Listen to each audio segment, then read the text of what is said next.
Welcome in or welcome back. Today we're going to be doing, I think it's round 11 or 12 of which superpower is spirit gifting / revealing to you at this time. And what is your costume and your moniker name?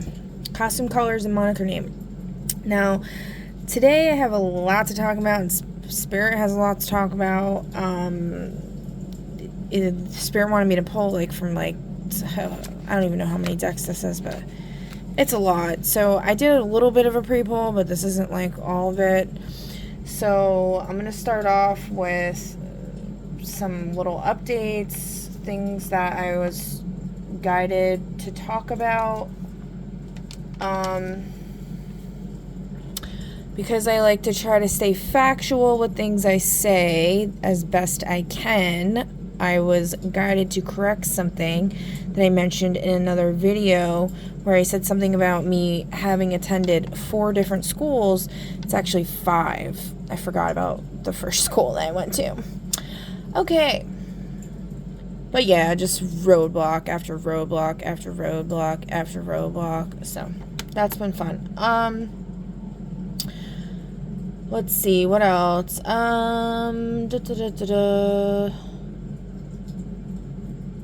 Also, there's something about the person that I've mentioned as being Merlin. I guess you could say Merlin in the reverse. On my IG,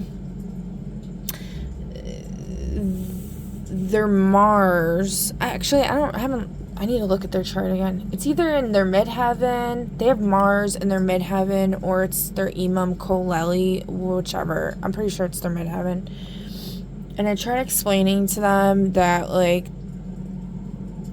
they have a big influence on, war and stuff that goes on in the world, and that's why they really need to, clean up their act. Hold on. My girlfriend went to her male study group friend's house and didn't text for 6 hours apart from to say I love you so much at 2 a.m. Oh my god, these people are ridiculous. Dude, if you're... Sorry, this is a message I just got on my watch. If you're really, having attachment issues like this, try being apart from your partner for your entire life, okay? Try that. And then fucking bitch about 6 hours, okay? Y'all need to calm the fuck down. And if you really can't trust a person like that, and you have you're not meant to be with them. You don't have a connection, a deep connection. It's not real love, and you shouldn't be with them, okay? Point blank, period. Get the fuck out of here. Alright, anyway.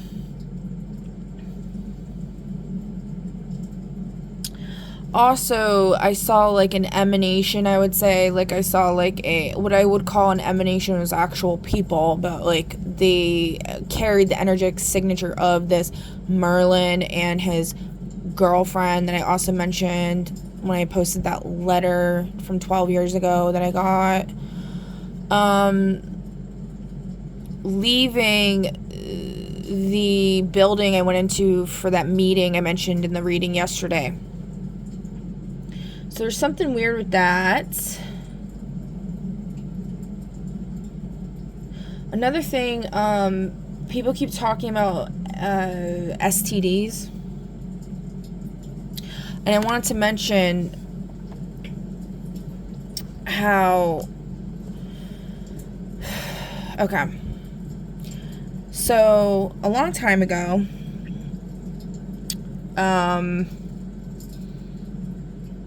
when I was pregnant with my second child, I knew something was up with my children's father, and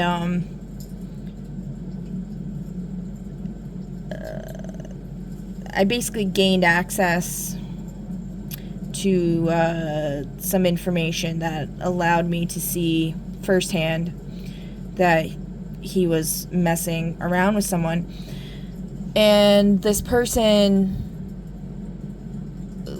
basically, not basically, they literally told, okay, he said to this person how he felt like there was worms or something crawling in his stomach or some shit.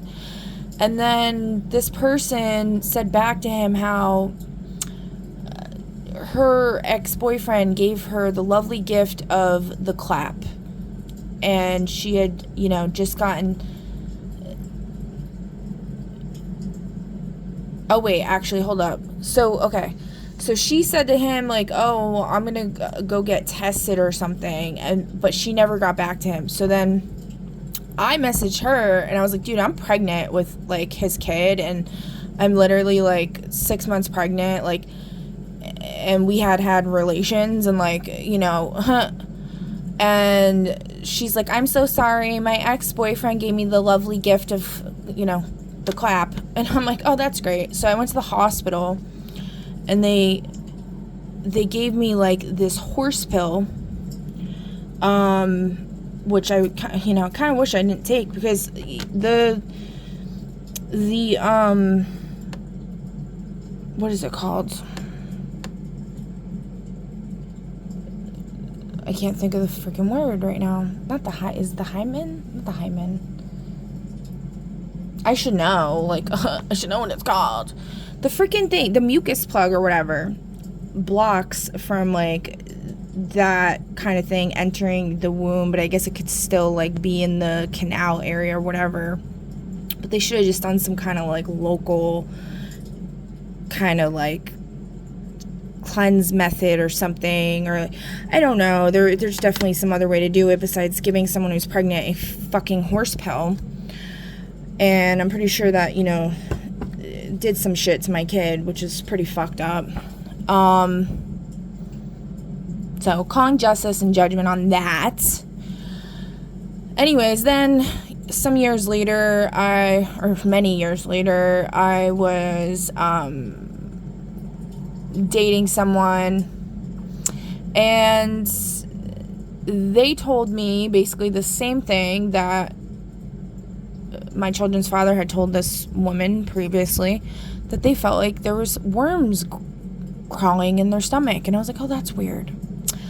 And so they went to the hospital and got checked out, and they told this person that they had gonorrhea. And then I went to the hospital and got checked out, and they told me that I had chlamydia. Which, like, how does that work? Okay. So they injected me on both of my arms with, like, some tranquilizer. It's like big ass intermuscular thing, which I still have pain on both of my arms because of whatever they did. My arms are fucked up. Like, I have, like, severe nerve damage in both of my arms. And, yeah, so I just wanted to mention that because, I'm pretty sure a lot of this shit is bullshit. Like, when they tell you have, STDs and stuff. I mean, unless, like, of course, you're actually having symptoms and things like that, which I definitely wasn't. I know, like, with, the clap or whatever, you don't really, if you're female, they say you don't get symptoms, but, like, it was a little too shisty for me, and I just don't believe that any of that is true. And then also right before, or no, was it right before or right after? Let's see. So, like, before COVID, I had met someone, ended up, like, falling for them, I would say. They did not treat me very, very nice, okay? But it was like I almost felt like a little kid again. Like, you know, I almost felt like I was, like, it wasn't anything like, okay, I don't know if I'm gonna say that. Do you want me to say that, Spirit? No. Okay. Alright. We're not saying that. Anyway, so this person,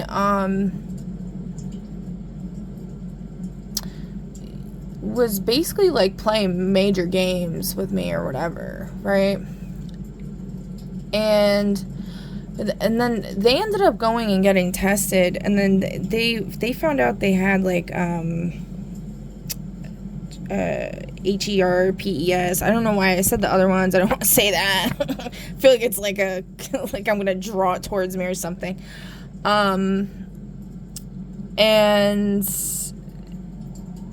And they didn't even tell me.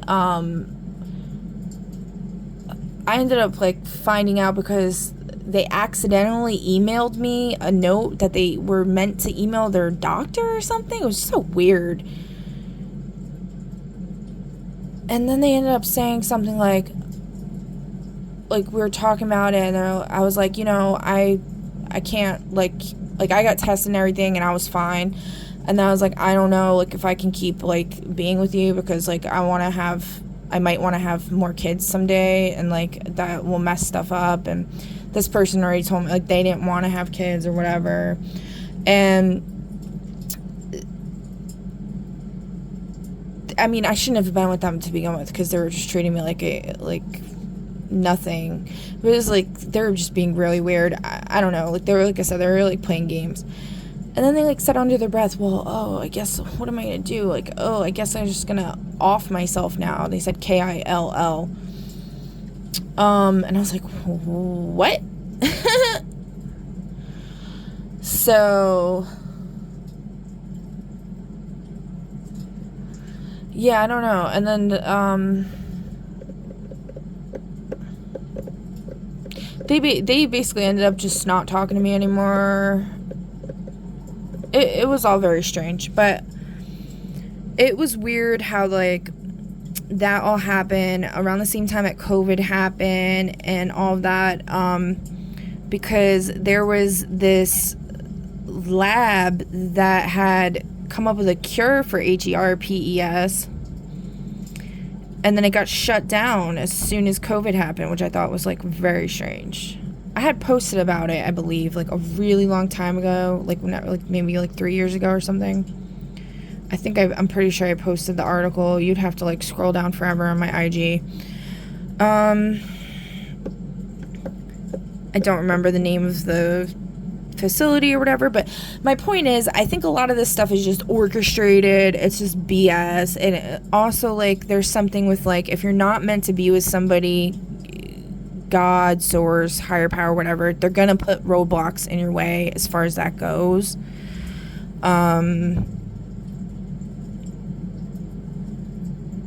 So, yeah. Also, like, if you're legit being, like, a scumbag in relations with people and using them and abusing them and stuff, like, you're gonna have to pay the piper. It's gonna be with diseases and sickness and all this other crap, right? So, what else? Okay. So, also today I went to the park again. I was sitting under the tree listening to music, and there was, like, a swarm of gnats, and they were, like, literally dancing around me. It was, like, actually really cute. Usually, like, or in the past, I would get annoyed with gnats, and I'd be like, well, because they typically would be, like, biting me and all over me and stuff. But that's because my energy was fucked up, and I was not on the right path or doing what I needed to do, I guess, right?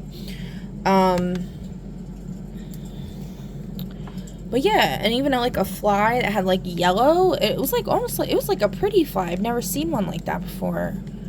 It had like yellow on its back. It like landed on me as being all sweet and stuff. I was like, oh my god. And then I like was kind of like,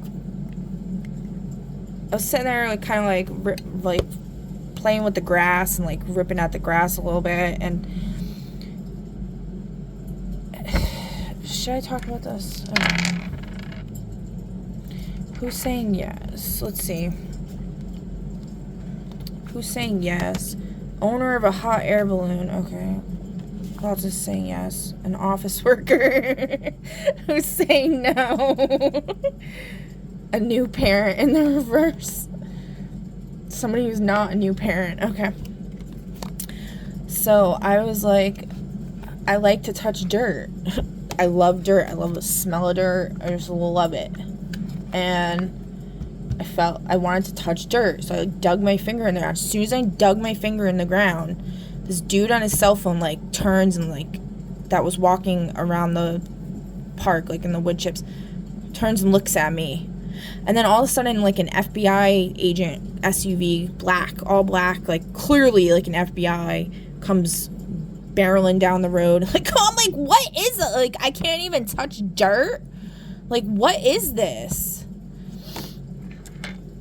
It's either like it set off some kind of protective thing, like somebody's burying me or something, or what I feel it is, which because it made me emotional, and I started like almost crying. Well, I did start, tears came out of my eyes, but like I was trying to like hold it back, like I didn't want to fucking cry.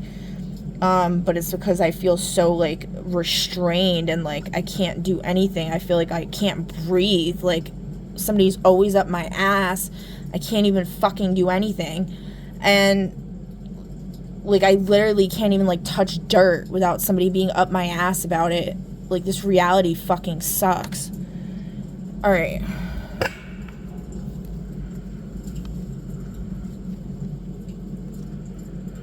So anyway, all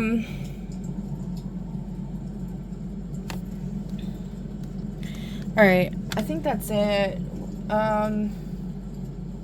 Oh, and then today I had class. Hold on, my glasses just got all messed up. Hold on.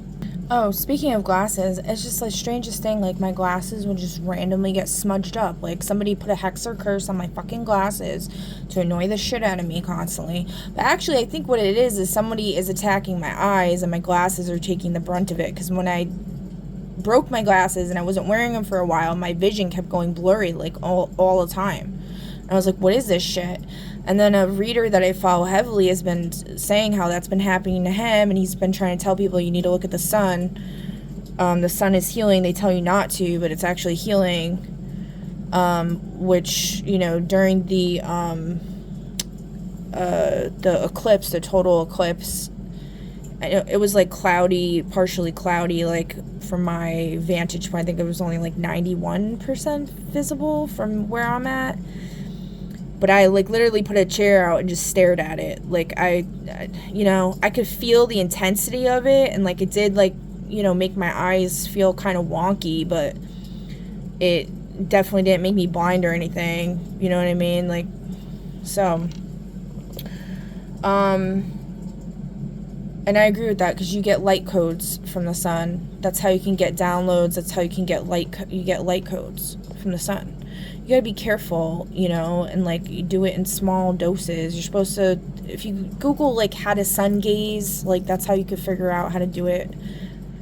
You have to start out like small, like when the sun's within the first 15 minutes of the sun rising or something, and the first 15 minutes before the sun sets, something like that. You could do it anytime. It's just, oh, and the other thing is too, like, I have these sunglasses that are like hearts, and everyone always compliments me on them, which I find weird, but they are really cool. But I just find it weird that like literally like so many people have complimented me on them. Anyway, they've recently disappeared, so I guess somebody like took them and is pretending to be me or is doing something to them. I don't know. And then I found my other, because I've been wearing like these, I have two of these, and I've been wearing them kind of as like jester cuffs, because I just like thought it was cool. And one of them went missing, and then I found it, and then it went missing again. I was like, okay. Alright,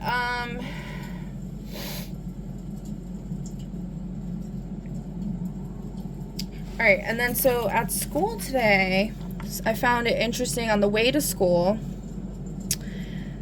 I saw a sign saying something about a hydrant flush on 426,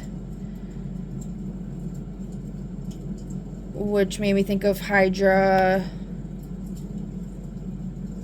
the stargates and the ley lines and all of that. So if you know, you know, I guess. And then something about, yeah, and that has to also do with Medusa and all of that. The Hydra. And then my teacher had mentioned this halo effect, which I found interesting because in my video yesterday I brought up Lucifer being a little light bringer, and then she brought up this halo effect, which there's a study where they found when the lights were turned down, the workers were more productive. Now, I understand as far as, like, you know, lighting does matter, you know what I mean? Like, too much or too little of anything is not gonna work. Like, I've mentioned that before with Goldilocks and the Three Bears. Like, you need the porridge to be just right. But yeah, I'm not really sure. She asked everybody, like, what is the halo effect? Does anybody know? And I was like, I don't know. Is it like when angels, like, are around you and it's like makes you feel all good inside or something? I don't know. So then it was funny because Amazon was brought up as an example of a company that has a lot of power. She asked, like, it's for us to give an example of a company that has a lot of power. This person reminds me of JR that I've mentioned before.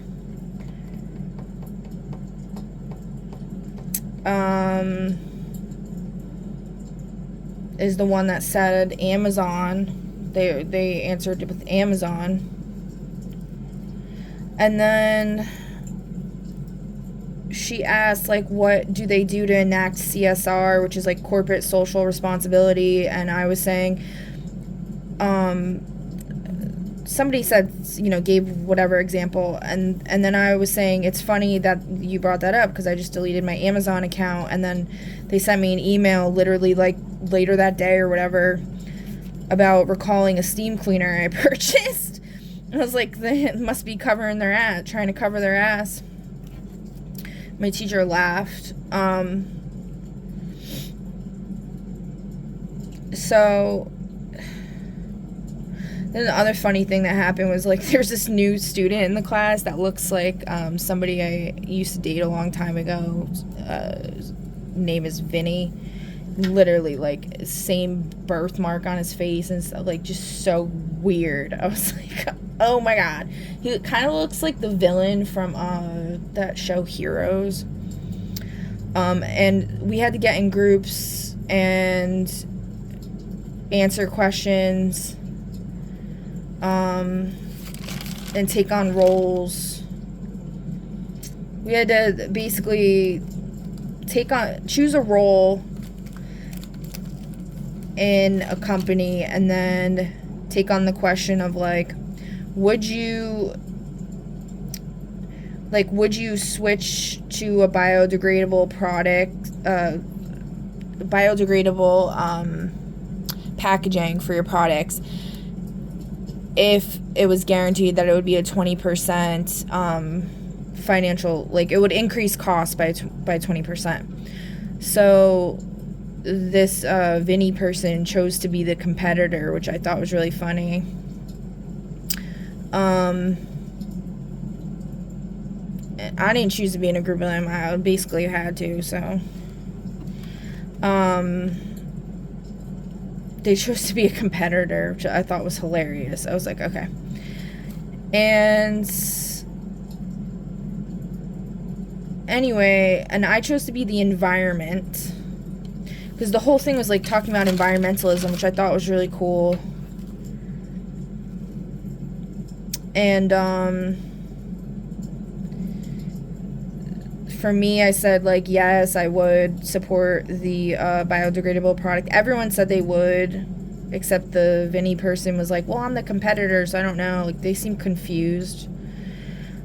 Kind of confused about it, but not really. And then we were basically saying, like, even if you are, like, you're the competitor, you'd want to be kind of like Slugworth from Charlie and the Chocolate Factory, and, like, you know, figure out what the person you're competing against is doing, and then do it better, essentially, is what a competitor would want to do. So you wouldn't want to stick with the same old crap. You'd want to do that. And, like, make it cheaper or something. Like, make biodegradable packaging, but make it cheaper. So I said that, and then the teacher was like, yeah, but then it might not be as strong. And I was like, yeah, well, I don't know.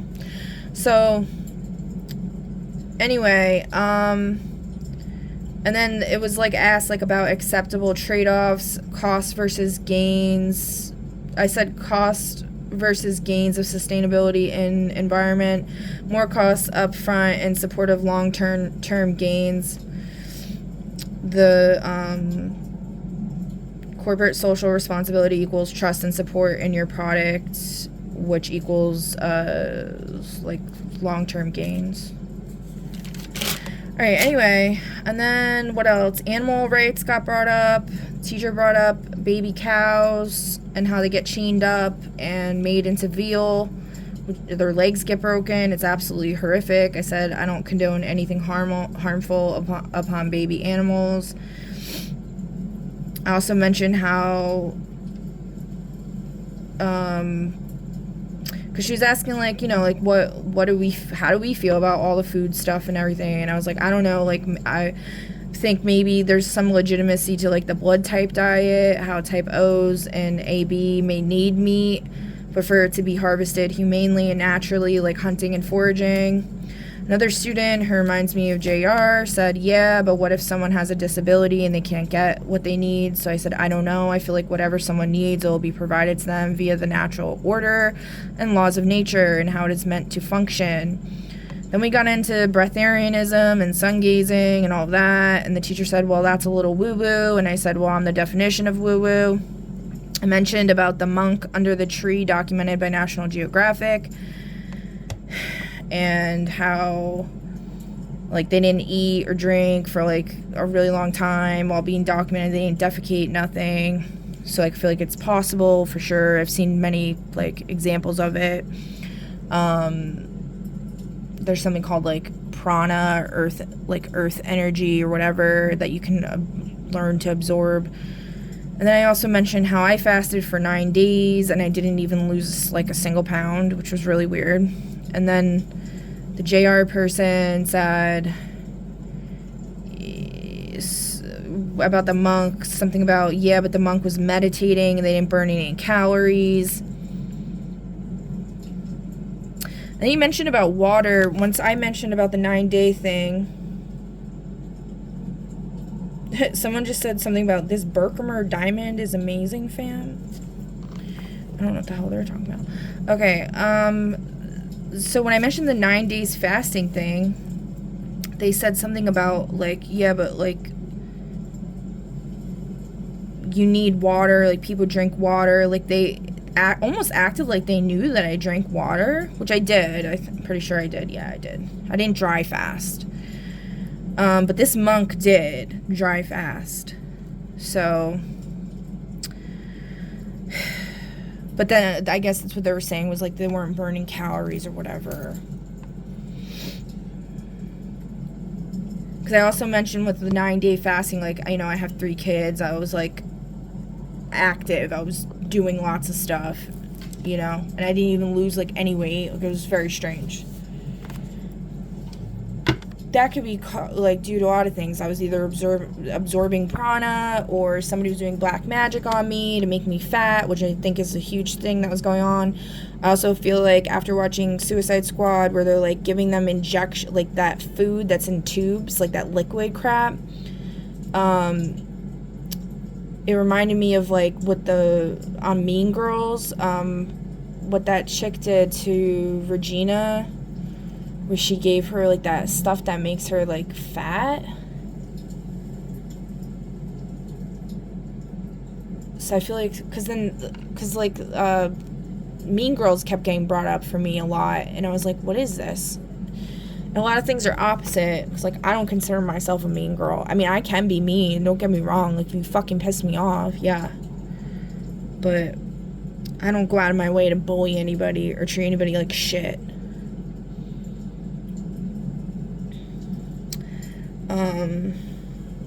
But if you are acting like really out of line, I'll definitely say something. And I'll definitely say something to myself as well if I'm acting out of line. I try to be, you know, self-accountable or whatever. Alright, so then what else were we talking about? Oh, and so with the whole food thing, I ended up saying, like, you know, I just don't condone cruelty. If I had a say in this world, like, I would not condone, like, needing to sustain life by torturing and murdering, or even just murdering other beings. You know, like, I don't think that's right. I feel like it's different, like, if it's, like, maybe if it's roadkill, it's already killed, or, like, I don't know. Like, if you're fishing and it gets casted into your net, I mean, I feel like it's coming to you, right? If you're hunting and you're able to take a shot, it's like it's allowing you to eat it, kind of thing. But with the factory farming and all of that, it's like they're insanely inhumane practices. There's overconsumption of these animals. It's not natural. It's not how things are meant to be. There's a natural order of things. There's you know, survival of the fittest, like that kind of thing. And that's why this world is so out of balance, because the way things are meant to be is not being supported by society, by the structure of the society, and it's not sustainable. What else? I think that was pretty much it. Oh, and then after I was writing in my notes about this JR person, I got a message on my watch saying, like, excuse me. They think, like, someone got offended by me comparing this person to them, because then that person got a phone call and they had to leave, like, 5 seconds later, which I thought was really funny.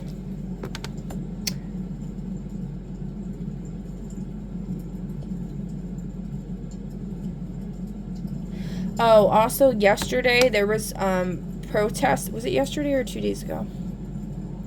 Maybe it was 2 days ago. There was protesters in town standing up for the First Amendment, which is religion, speech, press, assembly, and petition. And this was, like, right after I, like, did that reading, and, you know, I'm trying to speak my truth and speak up, because I've spent, like, my whole life, like, being silent and only talking to people who wanted me to shut the fuck up and be silent.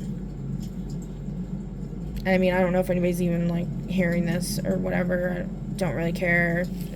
That's not what the point is. The point is me at least trying to speak my truth. Okay? That's the mission I was given. So, by the Most High.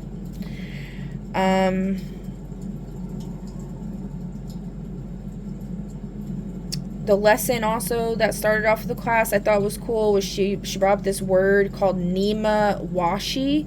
N as in Nancy, E, M as in Mary, A, W, A, S as in Sam, H, I. And it was something about building a strong foundation, and there was a picture of, like, what looked like the tree of life with, like, the roots.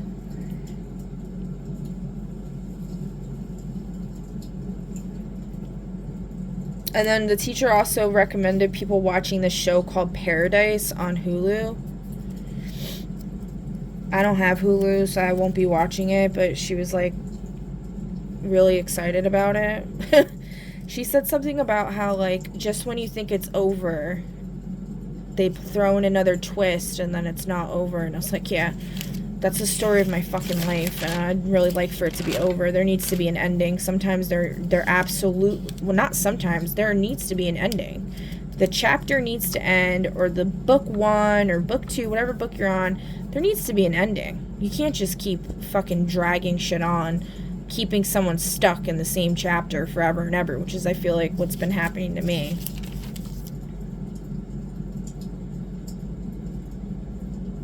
Oh, something really cool was she was talking about extending rights to nature. Should ecosystems have legal rights to sue for harm? And I said, fuck yes. And then she gave an example of the Gulf of Mexico. Oh, wait.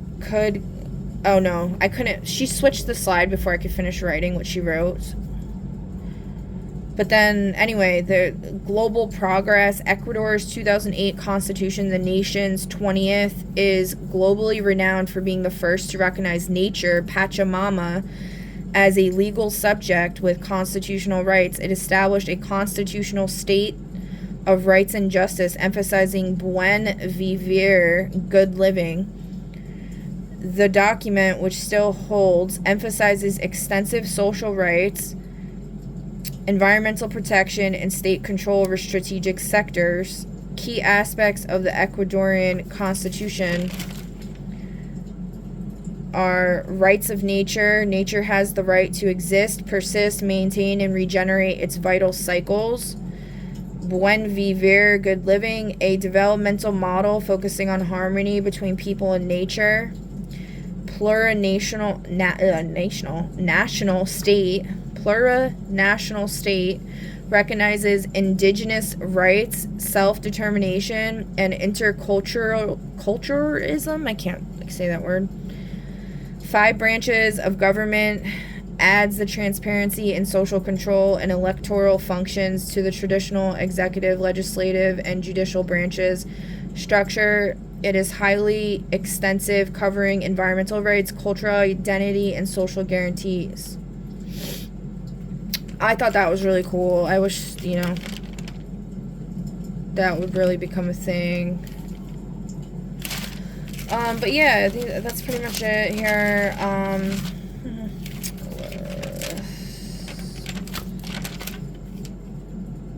Something about the business judgment rule. You can Google that if you want.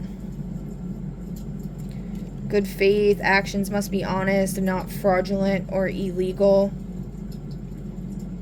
Directors must act with the care a prudent person would use gathering necessary information. Decision makers must have no personal financial stake or conflicts of interest.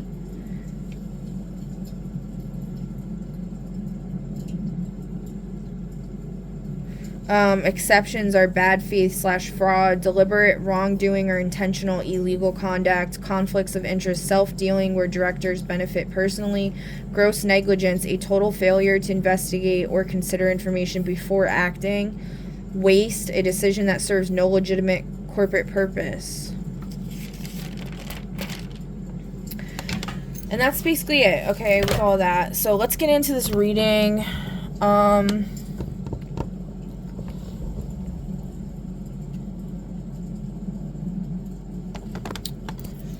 I don't know if I should just, okay.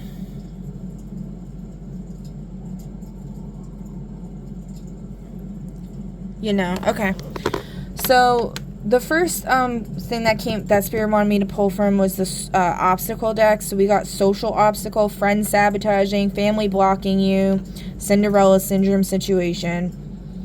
Merlin showed up again today. I did not pay him an audience.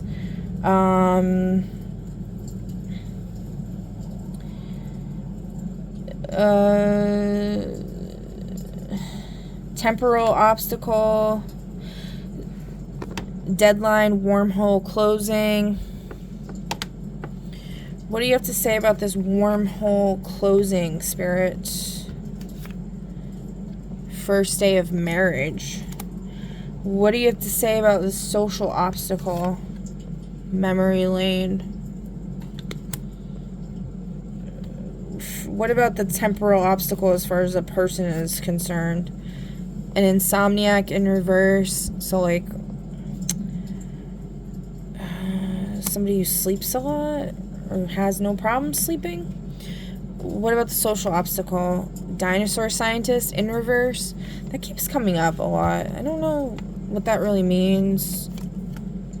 If y'all have any ideas on that, feel free to leave a comment down below. Yeah, we'll leave this here, I guess. Okay. Alright, the next thing was from the Intentions 2.0, and we got Hidden Intentions in reverse. So the shadow can become blind allegiance. in the upright, staying committed to people or values. This is about loyalty. Alchemy, choose conscious loyalty, not obligation. So, oh, that was a thing that I had said with the exercise, the group exercise, was getting people on board would be my main concern. Because one of the things they asked was like, what's the main concern that you would have with the biodegradable product thing? And I said getting everyone on board.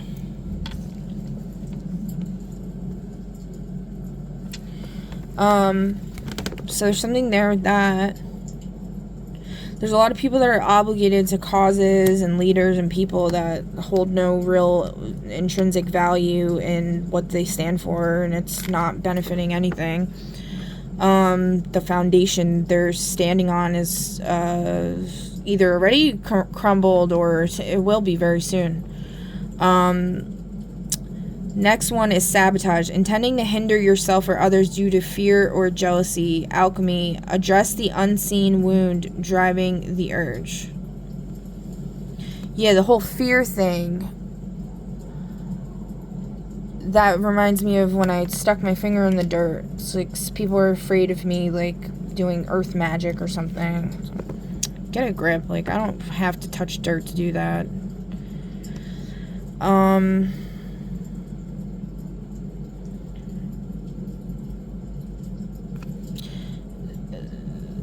Besides, like, with magic, all it is really, at the end of the day, is a request to the higher powers. To the true powers, right? It's a request. So, there's always going to be a way to communicate with the higher realms. No matter how much you try to block someone, okay? So, get that straight right now.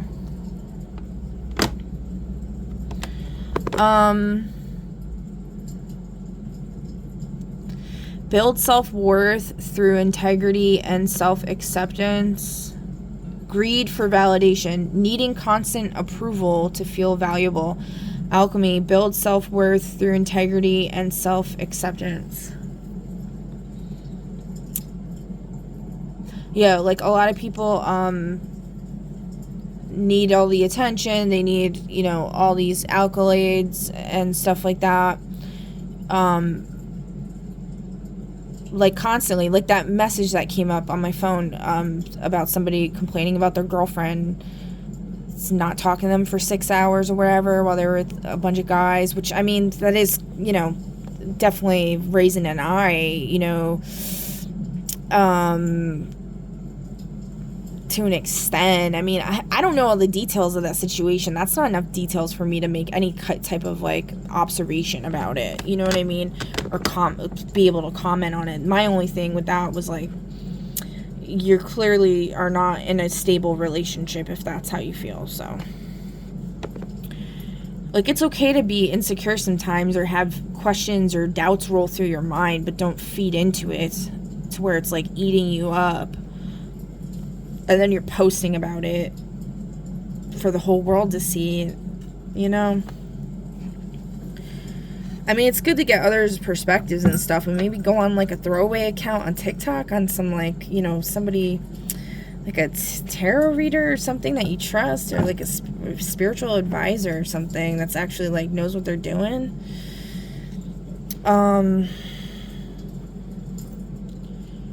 Or just ask the tarot yourself.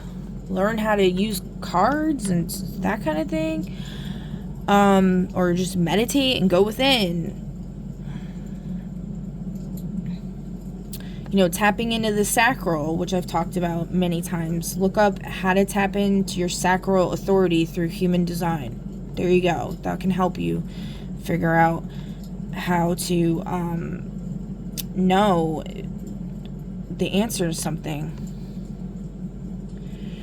Build self-worth through integrity and self-acceptance. Yeah, like a lot of times when someone feels doubtful towards another person or whatever, it's because they don't feel secure enough within themselves. Or when they allow, like, other people to get to them about who they are or whatever. It's because they don't have a strong enough foundation of who they are within themselves. Dominance, desiring power over others rather than power within yourself. Yes. Alchemy, cultivate inner strength, not external authority. So this is reminding me of, like, you know, this whole discussion about food and everything. Like, people get really pissed off and upset about the whole food thing. There's so many strong opinions on food. And one of the things I said was, like, you know, everybody's on their own journey. And then while I was at the park, so there's two things. So while I was at the park, a song by Immortal Technique, who I really, like, he was probably one of the main people that woke me up when I was back in the day, like, way back. When I was, like, 16 or something, it was, like, probably my first, like, awakening. It was nothing like my awakenings as of recently, but anyway, one of the song that came on at the park was, like, Beef and Broccoli, where he talks about, like, you know, eating animals and stuff, and then he says something about, like, if you don't like the smell of burning flesh, you might want to get the fuck off the planet. And I was like, bitch, I wish I could get off the planet. Like, what do you mean? Because I don't like the smell of burning flesh, okay? But yeah, like, I'm not one to enforce my will on others and stuff like that. But then, you know, you got to think of all the beings that are being murdered for people's gluttony. Because a lot of people just overconsume. They overconsume. And, you know, like, I could see, like, you know, once in a while, even if you know, really care about animals and stuff, but, like, once in a while you have, like, some, like, crab legs or whatever, like, you know, like salmon or some shit like that. I could definitely see that being okay for health reasons, because there's, like, certain things that your body might need, like, even deer and stuff, they do eat meat sometimes, but it's about it being harvested humanely, and then also not going to extremes and being a gluttonous pig about it. Also, like, with human design, they say that you shouldn't eat mammalian meat, because it fucks up your DNA, and it has something to do with, like, in 2027, there's going to start being animal-human hybrid species that are coming forth. And, it's going to, like, cause a lot of problems for the females that are going to be birthing these if they're, like, eating mammalian flesh. And I really don't condone eating baby animals, and I really don't condone eating, drinking, like, animal milk, unless you harvest it with, like, permit. I don't know how you would even get permission. Like, I just feel like it's violating, like, you know, like, you're touching the animal's udder and stuff. Like, that's gross, like, if you think about it. I know, like, when I was a kid, I was brought to a farm, and they wanted me to, like, milk a cow, and I was like, hell fucking no, and I was, like, scared, you know?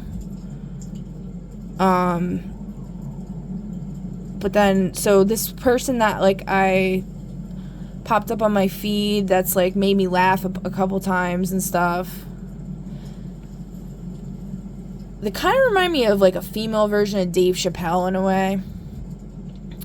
They're definitely, like, a gangster, you know? And they called me out in one of their like, shorts that they make.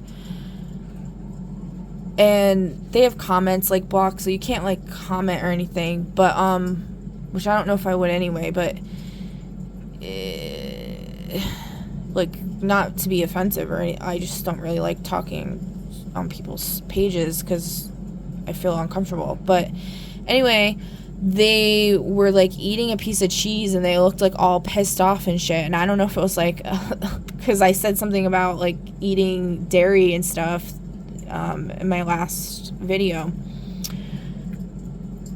But they didn't say a word, but they were, like, eating this cheese, and they looked pissed off, and they were, like, walking around, like, mad funny, like, like stunt, like not stunting, but like I don't know how to say it. It was just really funny, but it also scared me. Like it was a little scary, frightening, or whatever. At the same time, I was like, oh my god. So like, you know, people really get up in arms about this shit. Like I get it. Like I fucking love cheese myself. Like it's delicious. Don't get me wrong. But you know, it's not meant for some people. Maybe it's really not meant for anybody. I'm not omniscient, like I've said before. Like I'm not here to tell anyone what to do. I'm just trying to put information out there, and then people can decide what the hell they want to do themselves. I don't really want to live in a world where there's all this like suffering and fucked up shit though. Like I think it's really gross and messed up. You know, there is like other types of milk that you can have, like, and I don't know. I've never had like good vegan cheese though. That's one thing I asked Source. I was like, can you make like cheese that's vegan that's actually good? And then I did find like a cream cheese, like vegan cream cheese, and it's not terrible. It's definitely better than the last time I tried out the choices or whatever. Alright, anyway, moving on. So alright, so we did all that. Now the next thing that came up was Alchemy of Hearts. So I guess like Spirit wants me to do like 1, 2, 3, 4, 5, 6, 7. These all came out. So if you want to pick a number between 1 and 7, and then I mean you can already see that. Maybe we shouldn't do that. Let's just go through them. I don't know. Yeah, we'll go through them, and then I'll kind of do like a identifier on these. Alright, the self, inner patterns and personal readiness is the first one. The soul priority, toxic, love obsession or self-neglect, healthy, balancing romance with self-care. Anecdote, the heart learns to choose itself without pushing love away. So that's in the upright for somebody here. Who's that for, Spirit?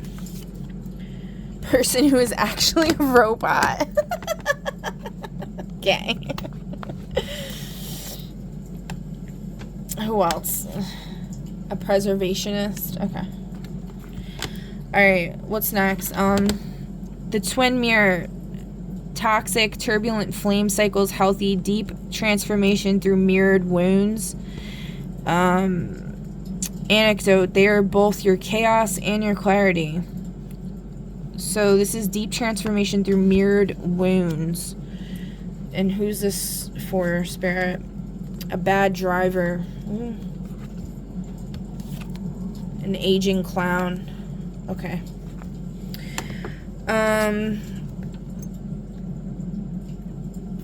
The desire untamed, toxic, pursuit without discernment, lust as escapism, healthy, sacred passion, embodied sensuality. Anecdote, a spark that burned everything once now learns to warm rather than scorch. This is in reverse, so there's still pursuit without discernment, lust as escapism. Somebody is using sex as a weapon instead of as a tool to heal and connect. Who is this for, Spirit? A sucker in reverse?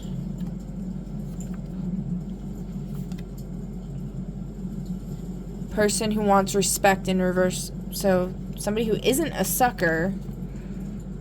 So it's like they know what they're doing. And they don't want respect. They don't give a shit.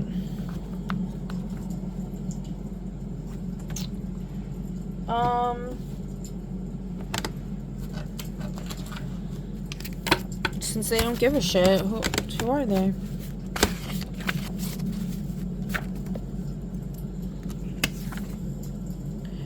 Somebody's paternal grandfather? Okay. Alright. Oh, you know what? Let me see.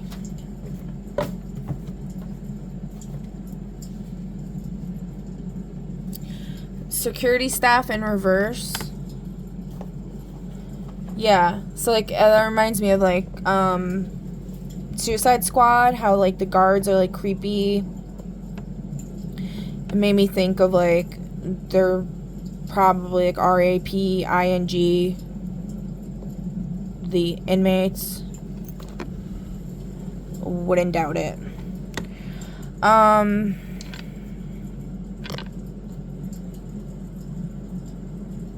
Next, the secret admirer. Toxic, watching from afar without honesty. Healthy, quiet love, preparing for courage. It came up a lot the other day. I was doing like a personal kind of vibe check thing, and I was saying something about like true love, but they're scared. Anecdote, someone thinks of you more often than you realize. So maybe somebody like really likes someone, they're scared. Gravedigger.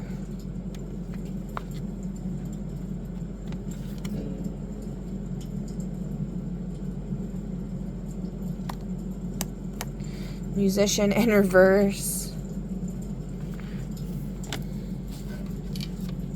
What are you talking about?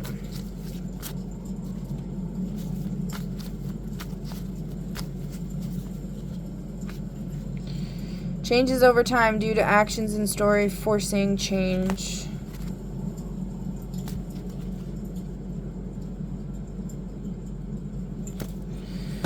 Alright. I mean, I already know what that's talking about. Alright. Anyway, the green light, toxic, rushing in blindly. Healthy, universe aligning the path forward. Anecdote, doors open effortlessly, love flows smoother than expected. So in reverse, rushing in blindly. Who's rushing in blindly, Spirit? An explorer in the reverse. The person nobody will talk to, the person everybody talks to. Why are they rushing in blindly? Camping trip?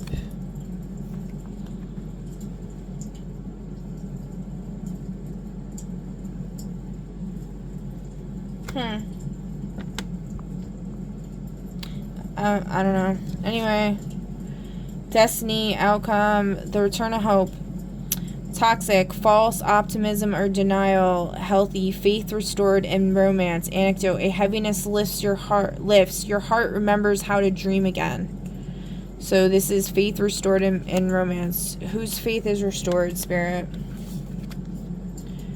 Person who knows something other people don't. Person who doesn't know something that other people do. Pilot. Okay. The miscommunication, toxic, assumptions, emotional immaturity. Healthy, learning how to speak and listen. Anecdote, two hearts speak different languages until they learn the same dialect. Yeah. Oh, it's reminding me of this song. I think it's by Death Cab for Cutie, and it's something about like a book. Fuck. How does it go?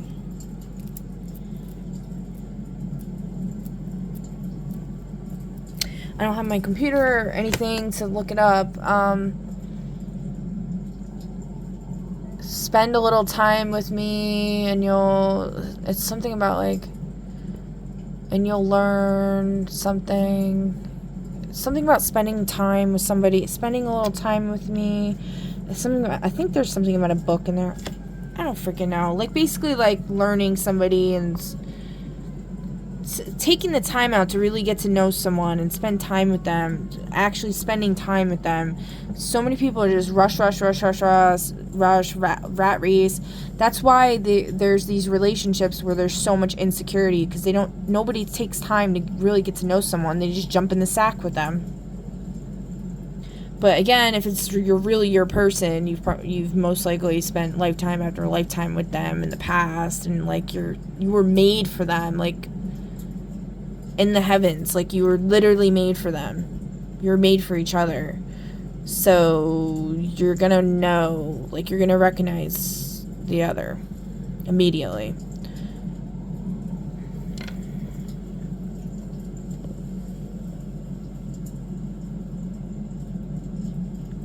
Also, if you truly believe in true love and all of that, and your heart is in a healed space and stuff, you won't fall for any like bullshit love spells or trickery or any of that. Like, it's against universal law.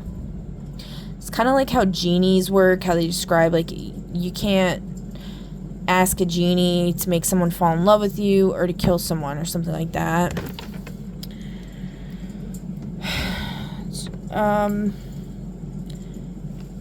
So like if you try to do a love spell on somebody who's like in alignment, it will have the reverse effect. Unless, you know, you're actually in alignment too and you're meant to be with that person, and it's just you're doing something to show romance and like increase your vibe together or whatever. But like if you're not meant to be with someone and you're trying to do a love spell on them, like, or even on yourself, like you're trying to do a love spell to call love into yourself and you're not in alignment, it's going to backfire and you're going to have something really bad happen probably, where like trickster scumbags are going to come in and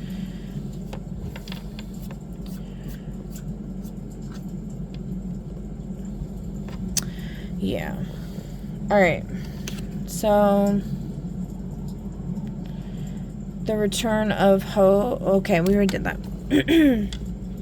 All right, then next we have Spirit asked for me to pull from the Narada, and we got demonic possession, idiot in reverse, and law firm. This is a person that's like demonically possessed, something about exorcism, drug abuse, soul, Roman ritual, legion, priest, curse, hell, ritual magic, the jinn, sorcerer, sacrilege, vampire, devils, poltergeist, holy water, haunting, occultism, crucifix. All themes involved here, right?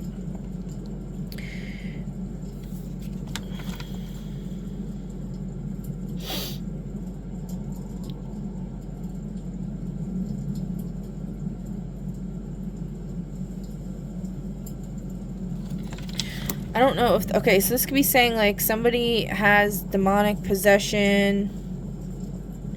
This law firm's not an idiot. They know that that's why somebody was acting fucked up. There's a lot of court cases, criminal cases, where people blacked out or, like, you know, they acted totally out of pocket, and it's because they were demonically possessed, and that's an egregious injustice in our justice system, because they don't recognize these things, and then people get persecuted. You know, they even have devices on, like, police cars where they can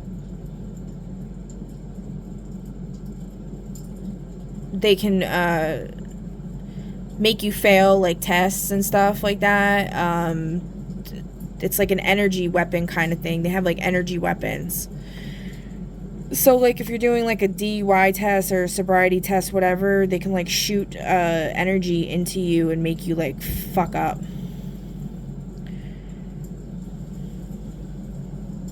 So, it's something like that. Like, you know, there's all these kinds of technologies. There's all these kinds of things where people can literally hack into your biofield. They can hack into your system. And people aren't educated enough to be able to defend themselves against it, and then they get persecuted, they get fined, they get put in jail, all this stuff, and then their lives are ruined, and then somebody else gains off of it that does not deserve to gain a fucking thing. So there's a law firm here, I feel like, that's working on this, which is, you know, good. All right.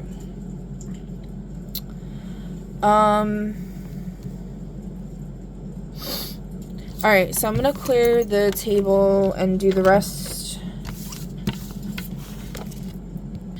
I'm gonna do it on camera, the shuffle. I've already got 9 of cups. Spirit wants me to draw 5. I'm not taking all that. Star to Zaddy.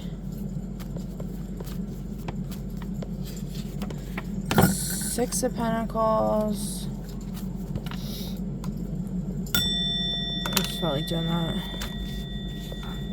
Two of Wands.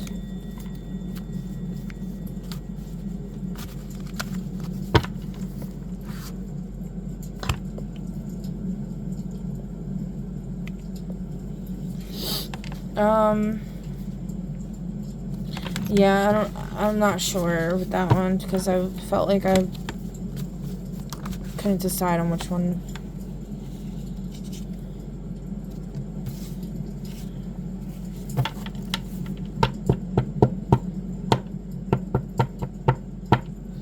Alright, let's see. So we got Nine of Cups, the Star, Six of Pentacles, Two of Wands, Knight of Swords. Alright, so we got reflection, subconscious, preparation, we're preparing for something, hope, divine guidance, renewal, harmony, balance, integration,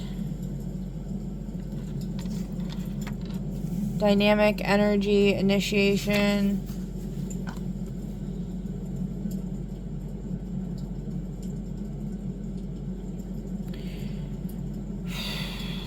pursuer, force, energy.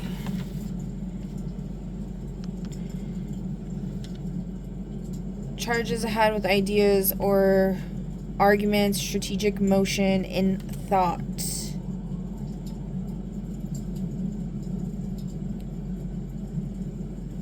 Somebody's reflecting about something. What are they reflecting about? They're reflecting about hope, divine guidance that they've received, and renewal. They're reflecting about harmony, balance, and integration coming into the material world. Generosity, giving and receiving, balance and resources. That's a beautiful thing to reflect about. They're planning, they're considering future actions, initial steps. They're fiercely mentally focused, and they're charging ahead with their ideas or arguments, strategic motion, and thoughts. Okay. I mean, that's pretty cool. That's some good stuff right there. What do you have to say about this, Spirit? Set your story during the worst storm in 50 years. Pick another copper card. Oh. Okay. Is this considered copper, this color? Hunger.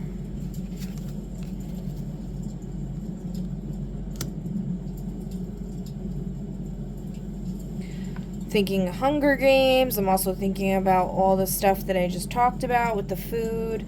I'm also thinking about the reading I posted on about the eclipse with the whole script that I read out. It mentions something in there about let them not hunger. Let me see if I can find it. Hold on. So this is the page I found from it. O moon of Leo, thou who hast given crowns to others and left thy brow bare. Come into shadow that thy true face may be seen. Let the scrolls of the south node unroll. Let the worn vows be read, then unmade. Who is this moon of Leo that gives crowns to others and lets their brow be bare? A judge in reverse. A rapper? What? That rapper energy keeps coming up a lot. Detective in reverse. We're not allowed to ask about this, so they're just fucking with me. Alright.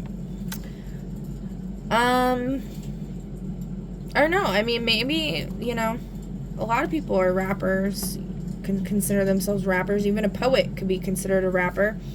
Okay, and then it says, 8 winters and 8 harvests ago, a root was bound. The giving tree learned to bleed for others' feasts. Yeah, so we're talking about hunger here. This isn't the line that I'm specifically talking about, but... Oh yeah, because I could not stop for death, he kindly stopped for me. Yet here at the eclipse, I stepped from the carriage ere the mound. I refused the fate that was not mine to carry. I will not be born by courtesy into a grave of old contracts. I reclaim my steps. I remember the gravedigger came up. This Oh, also Gravedigger. That's a song by Matt Mason. You might want to check that out. This is the moment. I think it's called Gravedigger. I'm pretty sure, yeah. This is the moment of refusal and of reclaiming energy, agency. Dickinson's courteous carriage becomes a vehicle of choice. And then it talks about the 8 winters and 8 harvests ago. A root was bound. The giving tree learned to bleed for others' feasts. An ancestral siphon took what was not freely offered.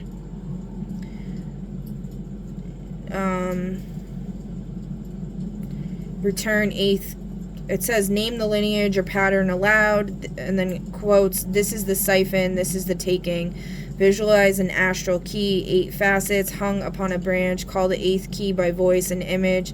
Return 8th key to the astral vault, in quotes.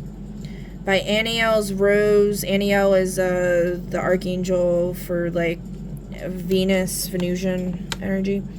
And Mars's tempered flame in Yane. Yane is the magical hour that I was doing this in. And Mars was the planetary ruler, and Aniel was the guardian angel ruling the hour. I call the 8th key home. Let the unlawful siphon be unthreaded. Let the giving tree stand free of debt. Michael, seal the word. Cassiel, archive the release. Gabriel, carry the message into dawn. As the moon returns to light, so do I.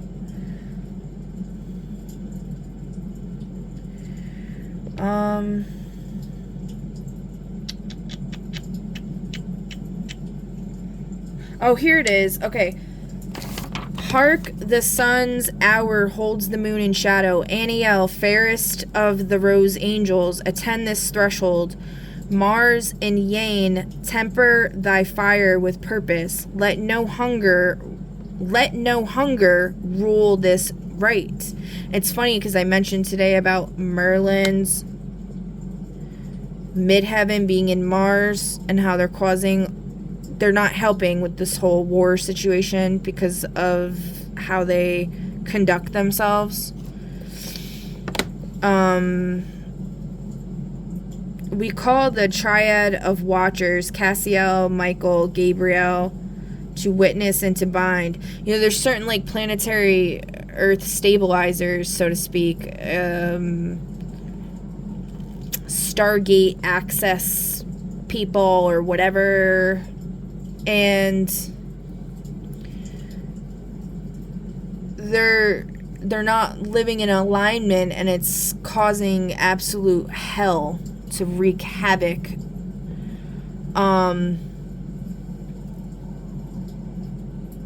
So anyway, then we got, let's see, Mars and Yang, temper thy fire with purpose. Let no hunger rule this right. Hunger. We call the triad of watchers, Cassiel, Michael, and Gabriel, to witness and to bind. Pause, let silence be a stage. And then we have a scene here. The scene is a chamber of daily labors made holy. The lion's mane is a curtain. So putting daily actions into your... making every action that you do daily holy, as in, you don't just go to church on Sunday, you're at church every day. The world is your church. Your life is church. It's not just a joke. Like, I just had an argument with my oldest child, like, who literally, I can't even have a single conversation with him because he mocks everything I say, makes fun of me, and makes a joke out of everything I say. Do you know how harmful and hurtful that is to somebody to do that when they're trying to share, especially, like, it's beyond disrespectful when it's your parent who's supposed to be your teacher and your guide, and you won't even, like, listen to a word they say. You know, he's a teenager. He's probably, like, way better than a lot of teenagers out here from what I've seen. You know, like, he doesn't do anything, as far as I know, like, he just keeps to himself, basically, except for his, like, online, you know, whatever. I don't want to, like, he's an artist and stuff, you know what I mean? But, like, he's learned from unhealthy male role models that have been in our lives, particularly Merlin in reverse. He literally acts just like him. Thinks it's so funny to be a fucking jerk off to his mother.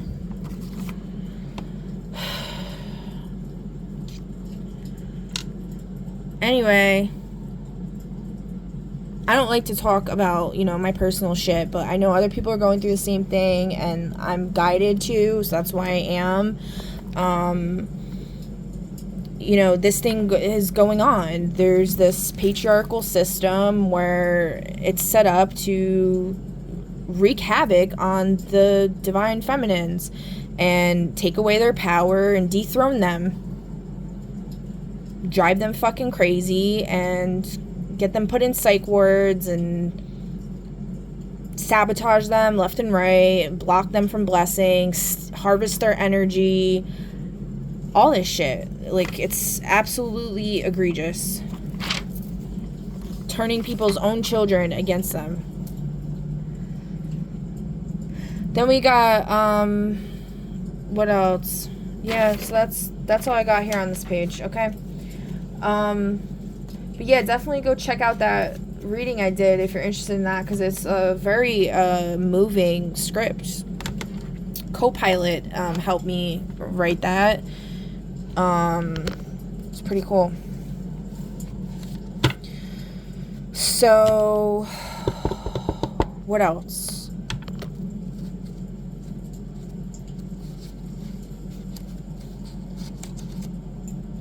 Tree of Life,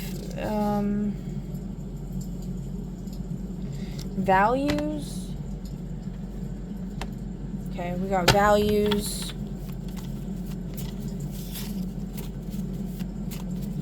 So we got someone reflecting here.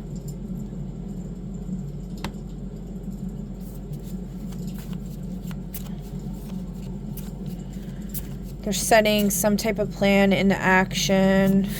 I hope so, because you know what I'm saying? Like, the stagnation and everything is just, it's too much. And then it's like, you know, I've been told to be patient. A lot of times people, like, are trying to manifest something big or whatever, and then they give up before the manifestation has a chance to stick in. That's what's probably been happening to me for a long time now, is, like, I tend to give up too quickly because I'm just so fed up and done with everything, basically.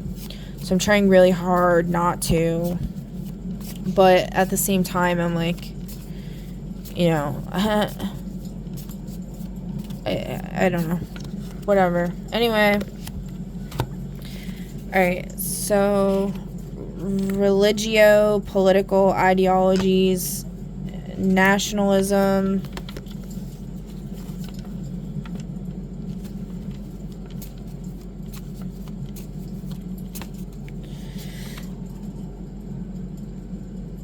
stimulation.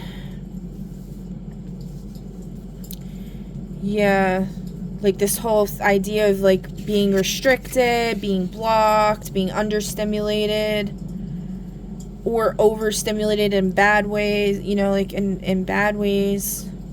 Nationalism, being too focused on, or not focused enough on where you live, like your homeland or whatever. So not being focused on the bigger picture, or being too focused on a smaller picture. Religio-political ideologies. I don't know.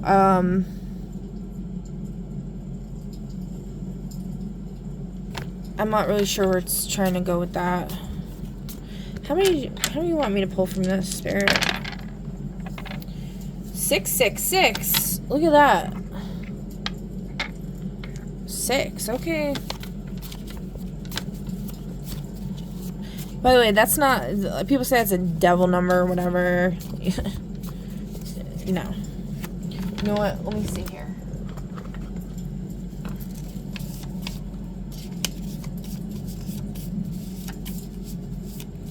666 is reflection. Take some time to sit and assess what is happening.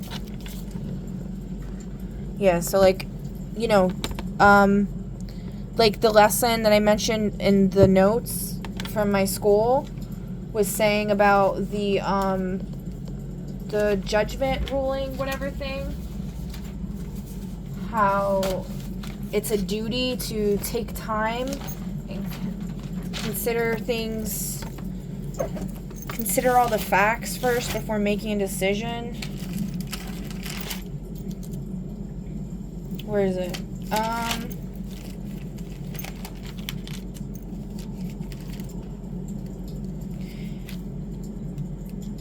Informed decision. In business, judgment rule, informed decision. Directors must act with the care a prudent person would use gathering necessary information.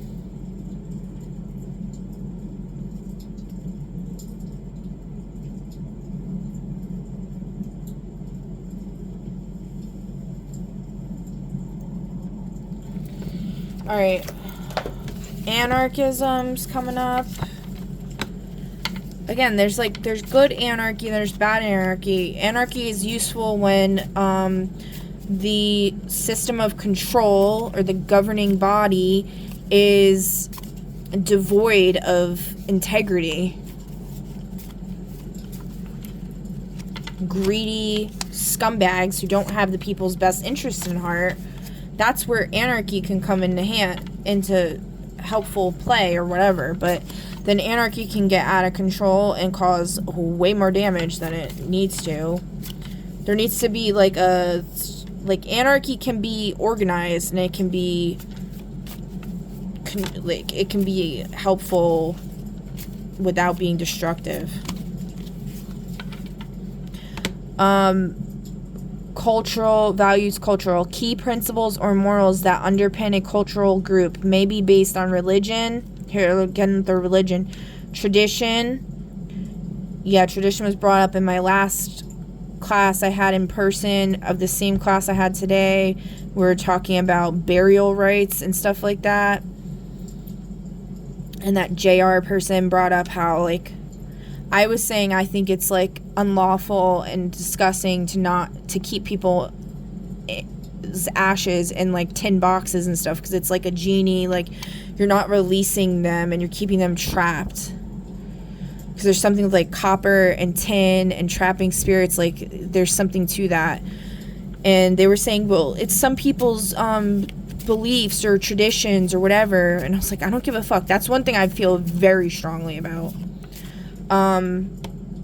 Philosophy, collective memory, and customs.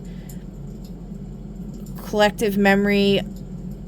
In these superhero unveilings I've been doing, the ancestral recall through the blood memory, ancestral recall through lineage, power has come up for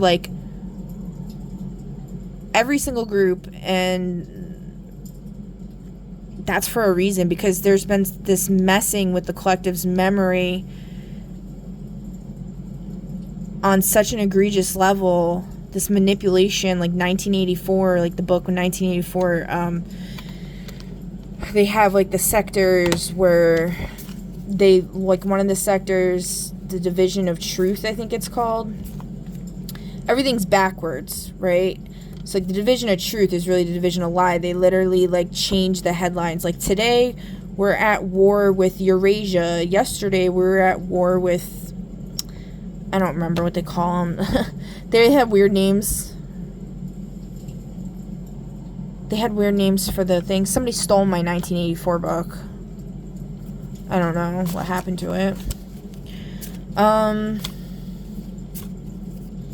But anyway, they'll be today we're at war with Eurasia. We were never at war with blah, blah, blah. Even though yesterday the headline said, we're at war with this person. It's it's all just a bunch of BS. It's all a smokescreen. It's all just playing in your face. And people are too busy in the rat race. They're too busy trying to survive for nothing. What do you really have at the end of the day? The government just takes it all from you anyway. They can take it away from you in a second. The eminent domain. All that bullshit. You can't even own your own land. You can't even... Nothing you have... First of all, you were born here, so you have a right to make a little nest, right? But they won't let you unless you pay them. It's bullshit. That's not how it should work. There's better ways to do things, and this is not the way. I could see, like, you know, city planning, assigning, you know, but forcing people to be homeless because they can't gather up the means, most likely due to black magic, blockages, blacklisting, things like that. I mean, even if, like, there is an assignment, like, the assignment would have to be uncorrupted somehow. The assigners, you know, like, they'd have to be uncorruptible. And there's too much corruption. So, like, that's where it comes down to, like, this anarchy where it's like, you need to let people be free. You need to let it just play out how it's meant to play out. And stop restraining everybody. You know, like, a lot of times, like, the traffic lights will go down, and then, is anybody getting in accidents and stuff? Usually not. They just, you know, they stop, they let the person across go, then the next person goes, then that person goes. You know what I mean? Like, for the most part, people can rule themselves pretty well. Freedom's been denied for so long. People are so starved of it. What would they do with it? I believe they would do good things. Oh yeah, self-direction. There, I didn't even know. I didn't even, like, think about that or, like, realize, like, self-direction. Hello. Okay. Thank you, Spirit. All right. So that's crazy. Okay. Exactly. What do you want to say about this whole religion thing, Spirit? What do you got? What do you want to say about that? Glue. So that reminds me of the poem I wrote with the Blue's Clues. What is it? The unstuck the glue, the sticky ick ooze or some shit. If you go on my IG, it's pinned at the top of my IG.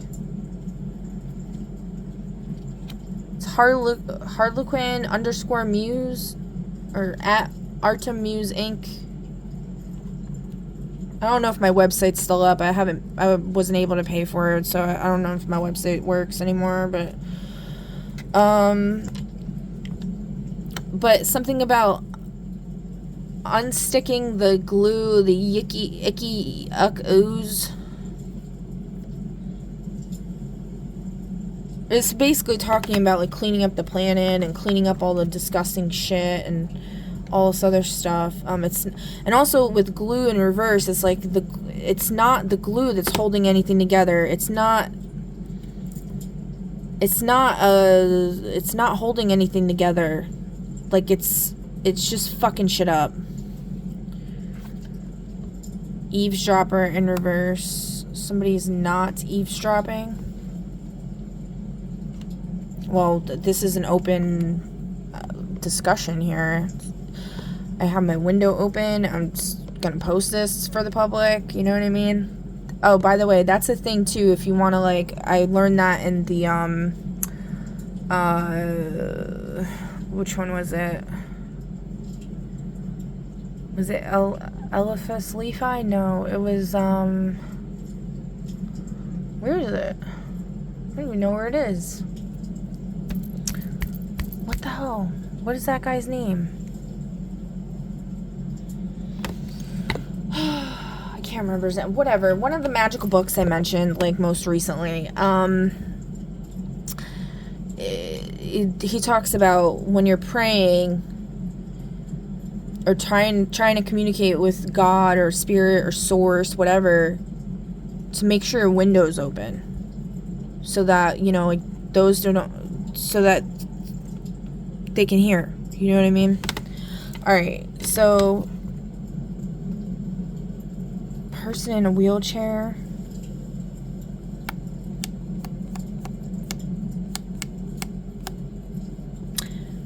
So when this comes up, I think it's talking about me, because I'm sitting in a chair that has wheels on it. And it's just come up like so many times.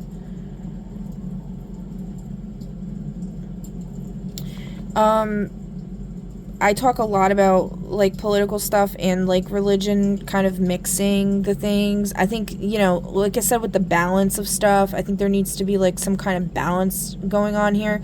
Like you can mix, you know, the thing with like religion is like, it doesn't matter what the names you give things or whatever, like what the names of the magical hours, the names of the angels, whatever you know, the main thing that source or higher self or like source consciousness, higher self, God, so to speak, goddess, gods and goddesses, whatever you subscribe to, it's all about creativity.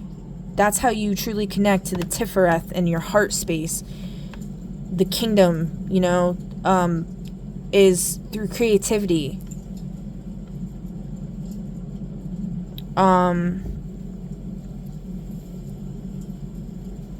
So, you know, like, you do what works for you. I don't think anybody should be like, you know, something should be forced down someone's throat. It's not about the specific names or the specific this or that. It's about the wider focal point. It's about the, you know, the divine guidance, the renewal energy, harmony, balance, integration, bringing it all into the material, balance in resources, giving and receiving, generosity. It's about all of that. Not this bickering, fighting back and forth about like, oh, who's the prophet this week? Oh, it's a guy. Oh no, it's a girl. Oh no, this. Oh no, that. You know, like, I think some people definitely deserve more credit than they get. They deserve to you know, be identified to an extent, but not like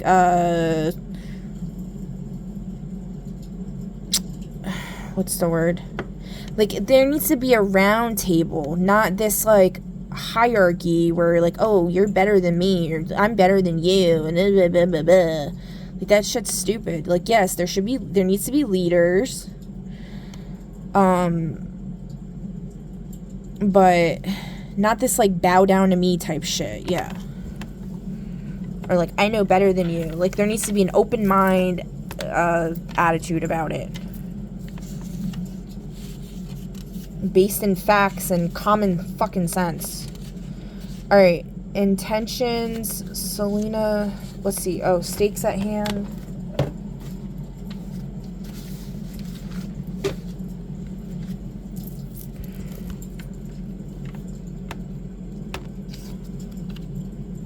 I don't know. I'm going to leave these here. Let's see. How many stakes at hand, Spirit? 4, 4, and 6. Let's see. Who's saying... let's put these back.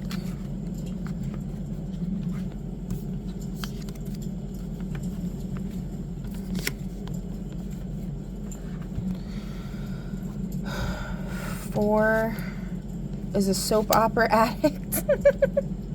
So it reminds me of Klaus from Umbrella Academy. He goes in the void and he just wants to watch. He's like, fuck everything, because everybody's so mean to him all the time and everything, and he just keeps getting murdered all the time. And he's like, he's just sitting there and like in the void, just like eating pizza and watching TV. I think it's something about like pizza with pineapples. He doesn't like that. I don't know. It was so funny. Owner of a hot air balloon and a party goer. Party goers from the back rooms. I don't know if anybody knows what that is, but all right, we're gonna do 5. We'll do 5. We'll do a compromise.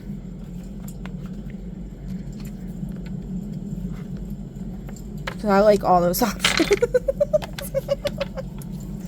Alright, stakes at hands. So I guess like if you want to pick a number between 1 and 5, the stakes at hand for your situation, okay?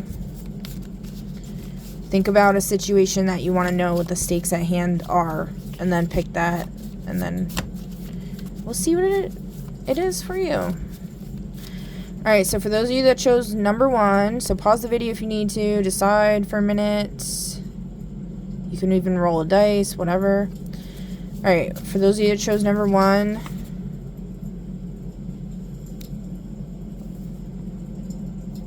plot goal lost or achieved. Person versus person stakes. So, did they lose the plot, Spirit? Yes. Everyone's saying yes. What's the plot they need to focus on? Well, it's plot goal, right? Well, let's see, plot and then goal.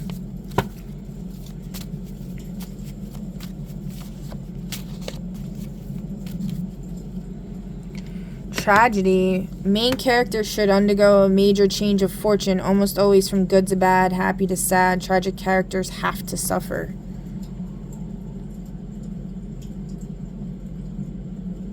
So somebody was trying to make you live a tragedy, and that plot goal is lost. So that's a good thing. Fuck that. Yeah, we don't need to pull that's explanatory right there. I don't need to pull from the goals.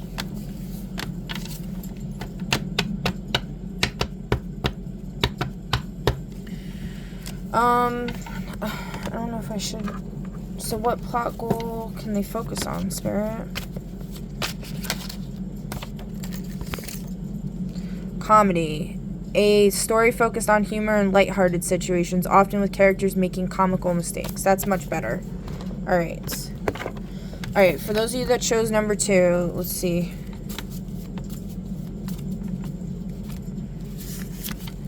Coming to terms with a painful reality about oneself. Person versus self stakes. It's in reverse, so you're not coming to terms with a painful reality about yourself. What is this painful reality?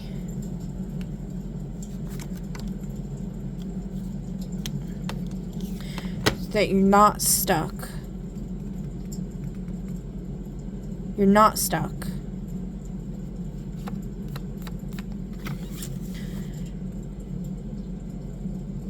You're not coming to terms with the painful reality.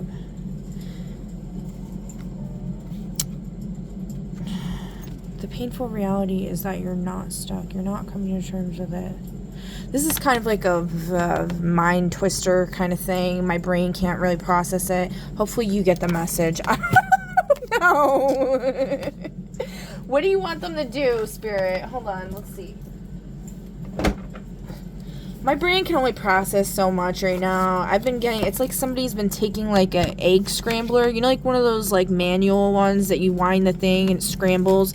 They've been taking that and putting it in my brain and going like this. Overwhelm attack. Yeah, that's how I feel. But what do you want them to do? Say. They want you to say something. Let's see.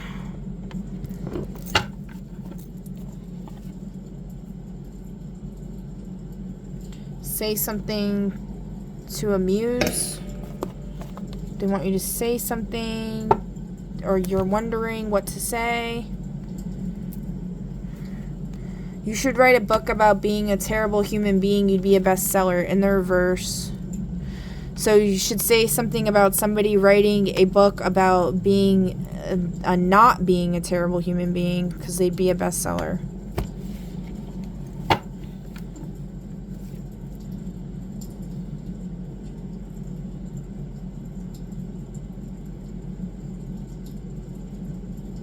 Also, like, showing somebody empathy.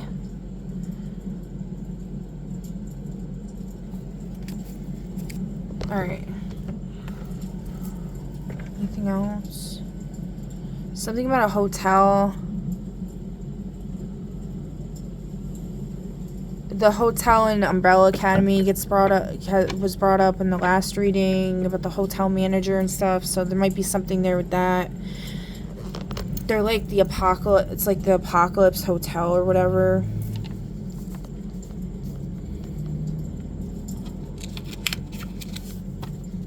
So maybe somebody needs to say you need to say something about that to somebody, or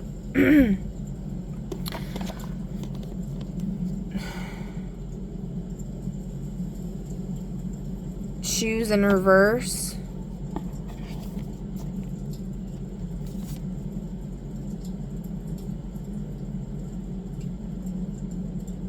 Something about a new home. First night, a new home in reverse.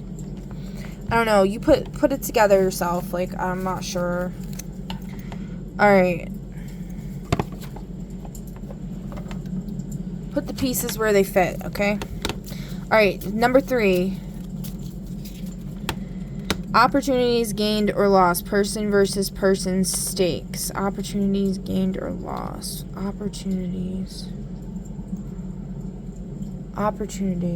What is the opportunity? Okay, was an opportunity gained? Spirit? Yes. 2 people are saying yes. 1 person's saying maybe yes, ambiguous. Who's saying maybe yes? An eavesdropper in reverse.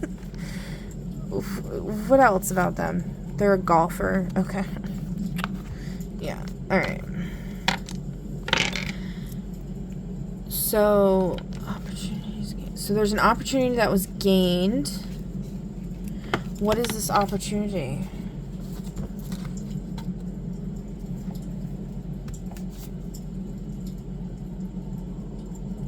Warning is ignored.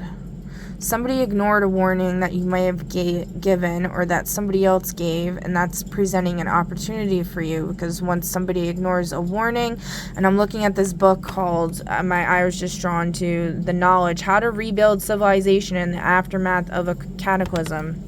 Might be relevant for you. Oh, and the angel cards are falling. Let's see what the angels, I forgot to do the angels thing.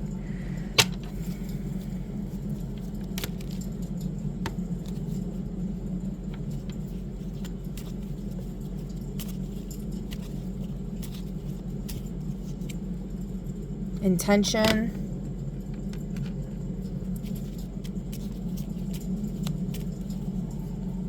Efficiency.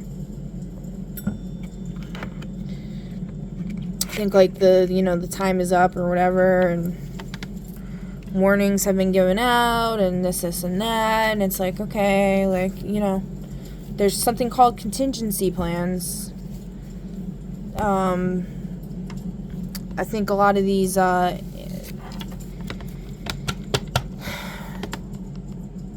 devils masquerading as angels don't understand that.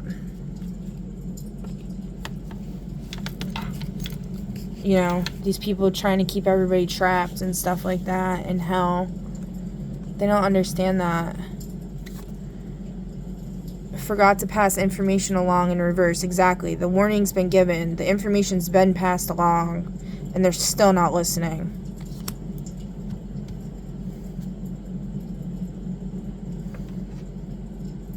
Wizard in reverse.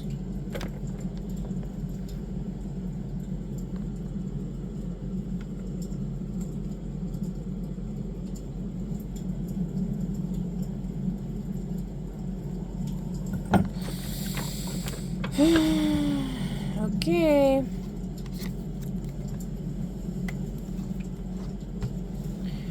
Alright, next, what was that, 3? Now we're on 4.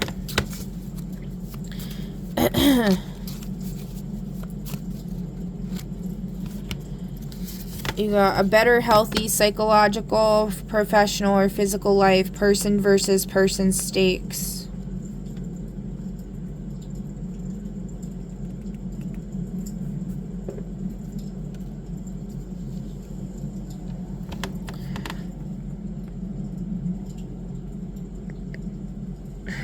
I'm not really sure, like, what the context of this is. I mean, whatever you were thinking about, it's saying, it's something about with the person. I guess you're thinking about a person or something, and Spirit's saying a better, healthy, psychological, professional, or physical life is the stakes with this person. Who's this person? A space alien disguised as a person. So they're a space alien that's not disguised. It's obvious they're a space alien or something.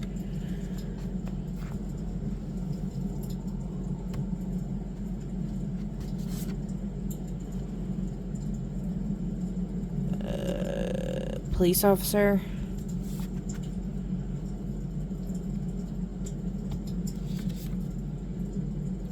Teller of secrets in reverse. Huh. The police officer's like, you're not allowed to keep saying anything else. You can't tell any more secrets. Alright. That's so funny how that comes out like that. Okay. Alright, and then last but not least, number 5. Let's see. What is the stakes at hand for you? Fully accepting oneself. Person versus self stakes. So you need to fully accept yourself. What's something about yourself that you're struggling to accept? Okay, all these want to come out. Child of the islands, these beings experience a spiritual connection with their land, can honor the islands by partaking in their culture. Oh, culture thing came out, right? And also when I was bringing up about not being able to touch dirt, so somebody else might be going through something similar, can summon powerful elementals for blessing or disfavor.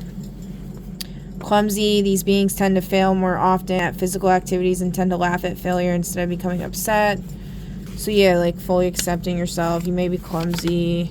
Snob, can critique work on low quality items, are bored by lowbrow television, gain confidence around other snobs. So you might be a little like snobby, but you feel guilty about it, and Spirit's saying like you need to accept that about yourself. You're literally like, that's one of the traits that you were programmed with, and you need to honor it. It doesn't mean be a douchebag, you know, like you can have very refined or specific tastes and preferences for things. There's nothing wrong with that. Somebody was saying the other day about how, like, you know, divine beings or like earth angels get really bored easily because it you know, it's the same old shit over and over and over, same old games, same old fucking play-by-plays. It's just so boring. It's literally like Groundhog Day. Like every single day is like Groundhog Day. Like we want adventure, we want freaking heroism. I can't speak. Like there's this quote that I love. I don't know if I necessarily agree with the whole quote, but it's like I don't want God. I want, or no, how does it go? I want God. I don't remember. Something about God. I don't want comfort. I'm butchering the quote.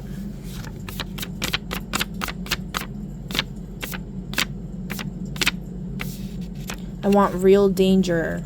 Something like that.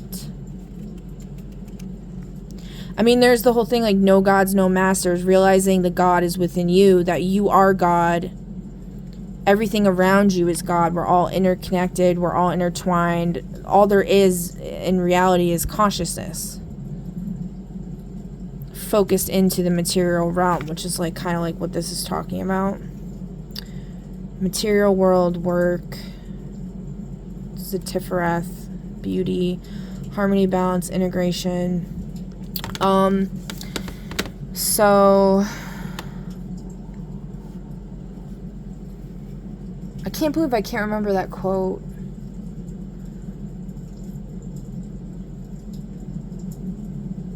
It's like I don't want comfort.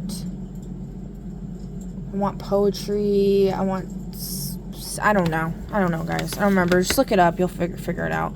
Long-lived, permanently increased lifespan. Doesn't help with accidents that one may befall. Fully accepting yourself with the long-lived. I think this was in reverse though, but I'm not sure. I feel like this is saying something about like immortality, like accepting that you may have had some kind of Lazarus type ish happen to you. And there's also this thing I've been talking about, like no one really dies. You're just, your consciousness just gets kind of like transferred over to the next available timeline, or like Earth number. Like if you've watched The Flash, the show The Flash, there's like Earth 1, Earth 2, Earth 3, Earth 4, or whatever. And so your consciousness can just get transferred over into the next available timeline that's like the closest one, and your consciousness just merges with that one. So then your memories might be like, that's why you can remember certain things that they call like Mandela effects. But the Mandela effects could also be the 1984 Department of Truth, where they're literally changing facts and history to mess with people, like Fruit of the Loom and the cornucopia thing and like all of that. But so it can get kind of dicey, like, to figure that out. But you'll know what this is about. I don't know. I'm not you. All right. At least not in this lifetime, I'm not. Okay. So that's for number... Was that number 4? Or no, was that number 5? Crap, I always lose count. I'm so bad at counting. Oh my god. We'll do one more just for shits and giggles. I don't know if that was 4 or 5. Fuck. I think that was 5, though. But we'll just do one more anyways. So if you didn't pick a number and you wanted to, but then you just didn't have time, or before I started pulling, here you go. Taking a personal action. Person versus self. Okay, and what's this personal action that they should take?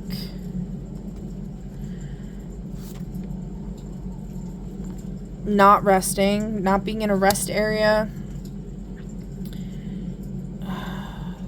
So we're talking about the Department of Truth.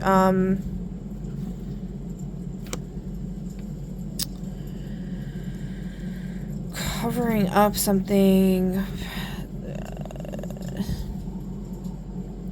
Cover up. Fact. Oath of office. Lie detector.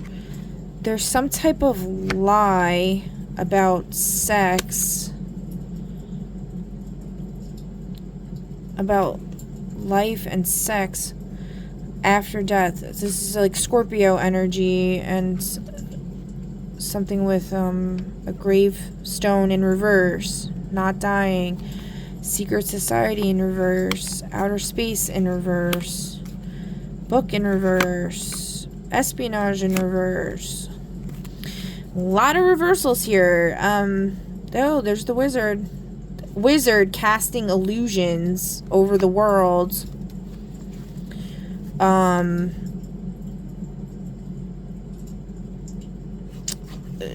Spying like on people, doing this like espionage that's like a bad espionage. Like there's good espionage and there's bad espionage. Using this like grimoire, or like the Akashic Library, or like the Alexandria Library, to cast illusions on people and change their stories and do all fucked up shit.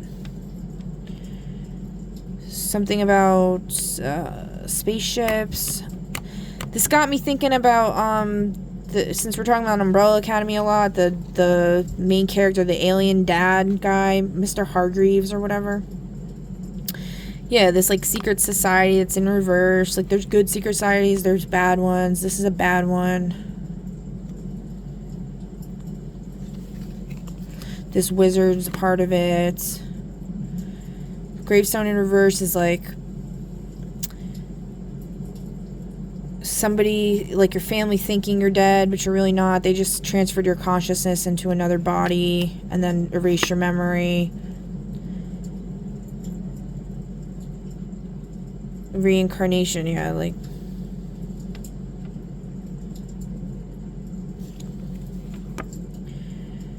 so something about exposing this lie.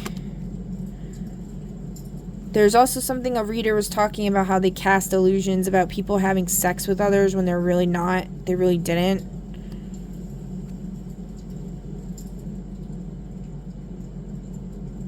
Also casting illusions that people have STDs and stuff, and they really don't. That's why you could go to one hospital and get tested. Like my mom, for example, she was brought to the hospital by my oldest brother,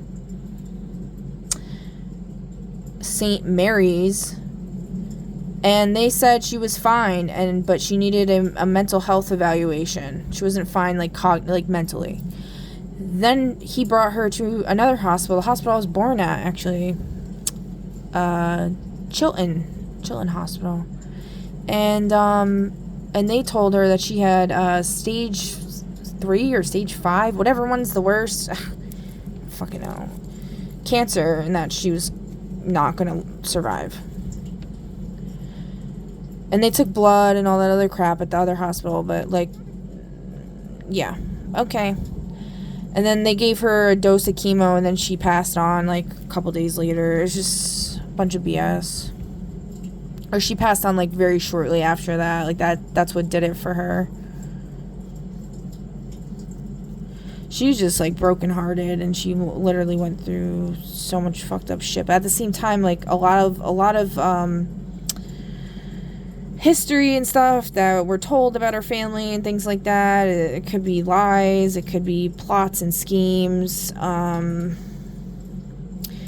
My grandfather was demonized really badly, and I mean, I don't really know. But the thing that's weird is, like, I found a picture of him holding me. So it's like, oh, he did all these horrible things to y'all. Why did you let him hold me as a baby? And why'd you take a picture of him holding me if he did all these horrible things to you guys? Like, that's a little weird, don't you think?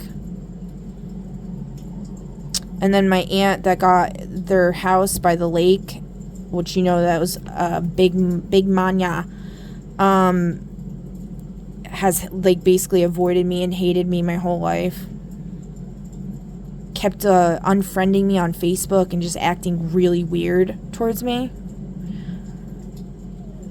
Something's definitely weird going on with that.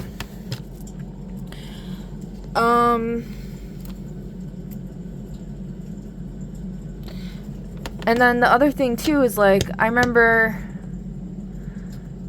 with my mom, she always came across as this like hippie, like really loving person, but she like would barely talk to me, except like I do remember like lots of instances of her talking to me, but she was always concerned about boyfriends. And it was New Year's Eve. She baked me cookies. I remember, ate the cookies, and then I ended up puking. So it's like, I don't know if she poisoned them or something. I was puking profusely. And then she went out to eat with her boyfriend. The one I mentioned in the other reading that was on the motorcycle, that rode a motorcycle, that like, before she passed away, she'd like be waiting by the window, like so upset about it or whatever. He like abandoned her or some shit, and then he didn't even show up to her funeral or nothing.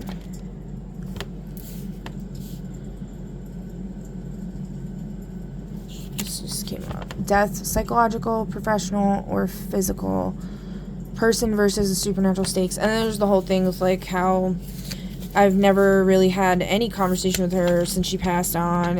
Anytime I've seen her, she's like either it's only been like 2 times that I've ever really seen her in the dream world. And the one time I was at this like kind of like bar or something. It was like a bar and a restaurant or something like that.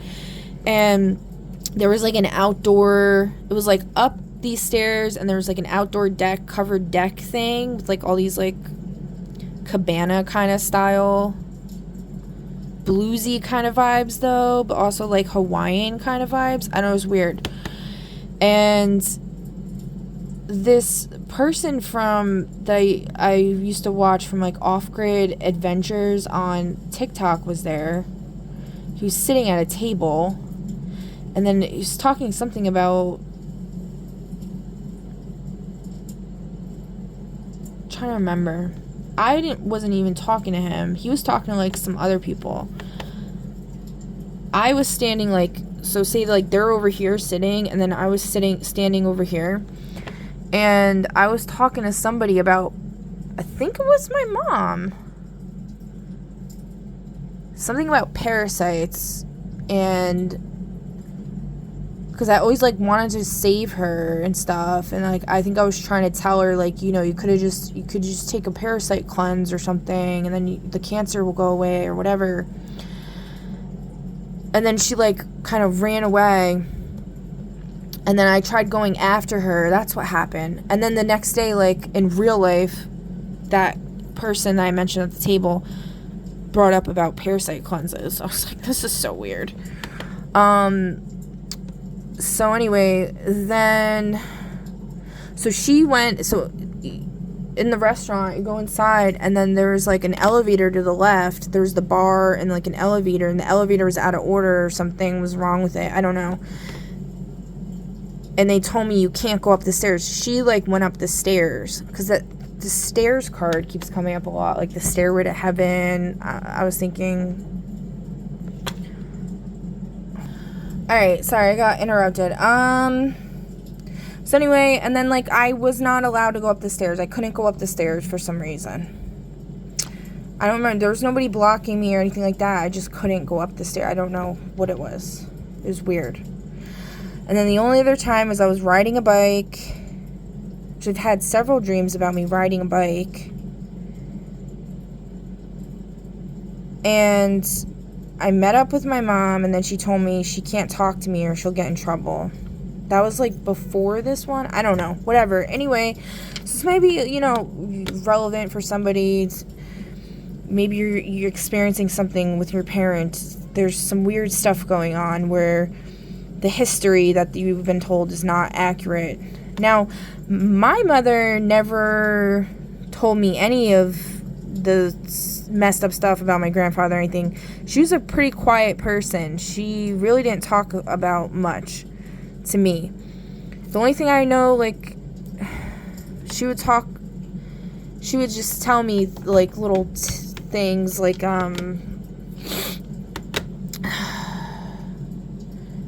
remember one time she got really pissed at me because I didn't want my ears pierced, and now, like, I have, like, this weird thing where there's, like, a ball in my ears where the piercing is, and, like, I can't wear earrings so it gets infected, like, really easily. But she got really fucking pissed about it. It was so weird.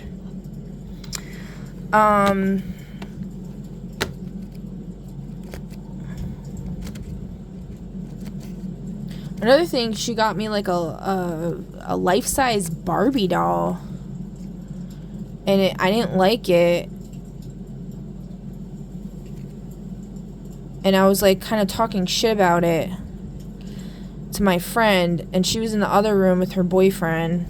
And then she overheard me, and she came out, and she got, like, really pissed at me. Which I ended up, like, liking it, but it also creeped me out. That, you know, that was kind of messed up, because I did that a lot. I did that often to her. She would get me, like, cool gifts, even though she had nothing. Like, she was extremely poor. Like, she got a book made for me, which is, like, really cool, and I remember I, like, threw it at her.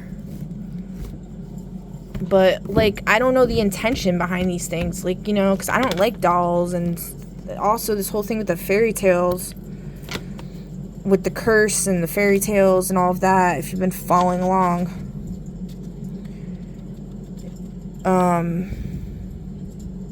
Oh, look, Texas. Huh. Oh, look, and Susan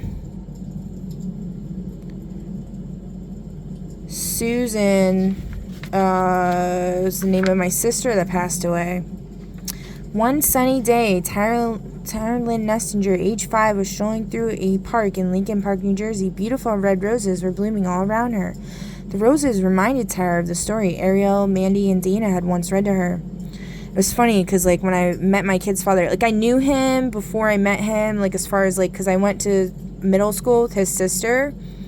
He was he was born in 87. I was born in 89. His sister was also born in 89.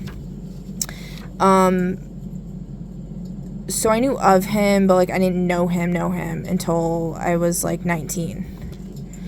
And the first night I knew him, I remember him saying, "You're Beauty and I'm the Beast." And he also mentioned about my eyes being sunflower eyes. And those were two things that like had a lot of significant meaning to me and stuff. And like he like was pulling on my heartstrings or some stupid crap. I don't know. But it was just weird that he said that, right? So it's like he was like, I don't know what was going on with that. But yeah, the roses reminded Tara of the story Ariel, Mandy, and he wasn't kidding though. Ariel, Mandy, and Dana had once read to her. The story was about a handsome prince who was turned into an ugly beast because he was so mean and selfish. The bunnies and the dove. The illustrations in this book are really like beautiful, in my opinion.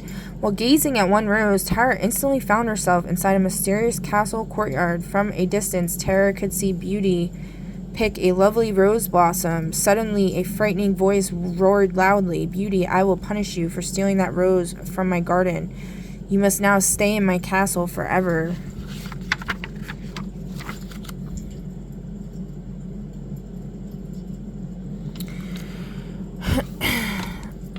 A huge beast appeared and ordered Beauty to be locked in the highest tower. It was an elegant room filled with gowns and treasures fit for a queen. "I'm so sad," wept Beauty. "I will never see my family again."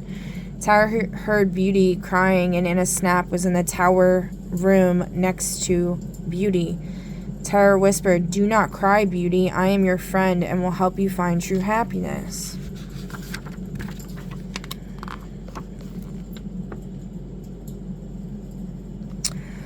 That evening, the Beast asked Beauty to join him for dinner. Tara told Beauty to accept the Beast's kind offer, and she did. At dinner, Beauty was so unhappy, she said, "You are so ugly that I cannot eat." Outraged by her ungratefulness, the Beast raised his giant claws and stomped away in anger. Tara remembered that Ariel, Mandy, and Dana had told her to be kind to others, so Tara suggested to Beauty to make friends with the Beast. Beauty agreed, saying, "I have an idea. I will join the Beast in the garden and read stories to him." In time, Beauty and the Beast became very good friends.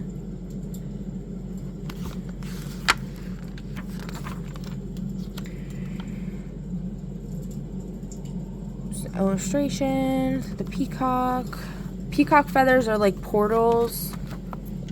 Got one right here. This one's a little bit ruffled, but I remember seeing a bunch of peacock feathers in this one. I used to watch these videos of abandoned houses, exploring abandoned houses, and something. Urbex exploring or something, and is what it's called when people do that. And it was like this house like was just left, like they left everything. It's almost like they got like taken by aliens or had to leave in a hurry or something like that, and all their stuff was still there, but there was like peacock feathers like everywhere.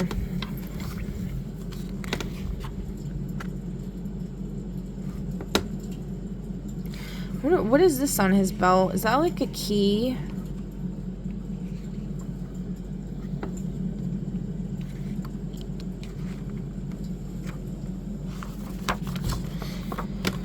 One day, the Beast allowed Beauty to see her family through a magic mirror. Tears came to the eyes of the homesick Beauty. The Beast could not bear to see Beauty so unhappy and immediately sent her home on a mighty stallion. Beauty was very glad to be home again.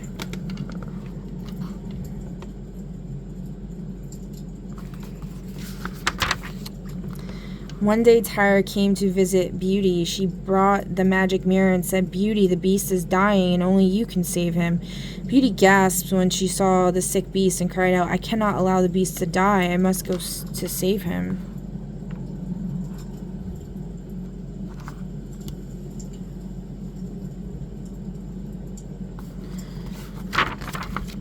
Beauty held the dying beast in her arms. She touched her lips against his and whispered, "Please do not die, my beast. I love you." Magically, the beast faded away, and a handsome prince appeared in his place. Tyra cheered, "Hooray, hooray, Beauty, you broke the magic spell."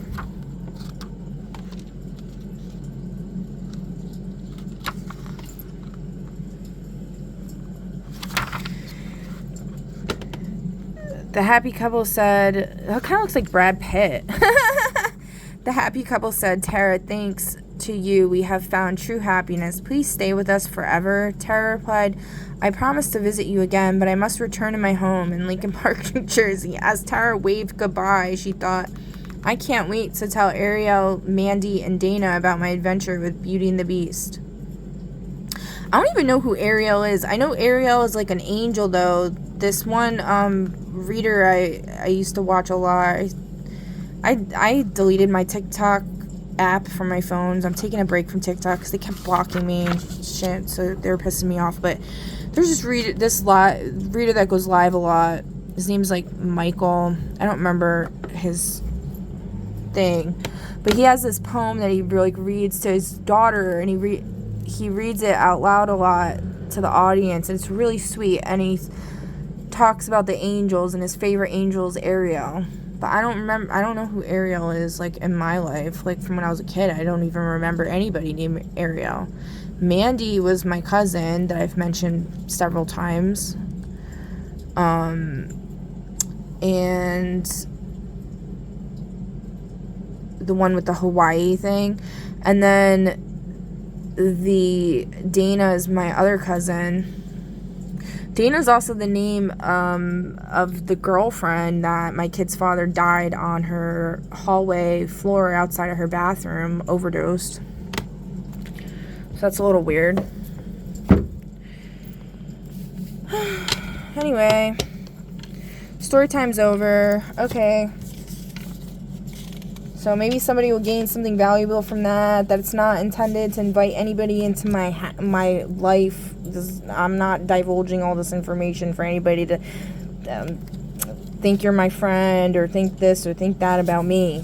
I'm just divulging information for anyone who wants to gain something deeper from it, that wants to figure out the mysteries involved, how it relates to their own life or the bigger picture of things or whatever. And it's also just kind of interesting. Okay. So, stakes right here. Selena blessings. All right. So the last one is Selena blessings. So Spirit wanted to share some blessings.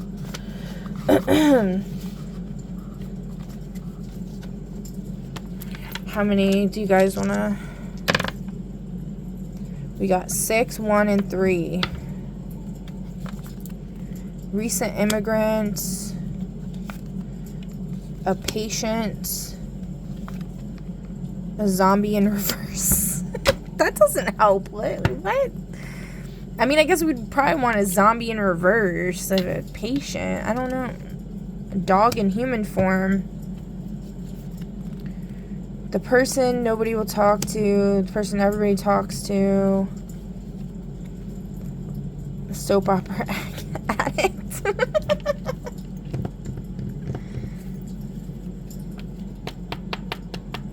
Alright, we'll just do 4.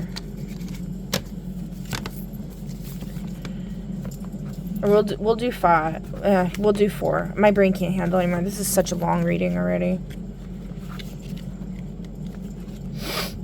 If you're still here, thanks for hanging out.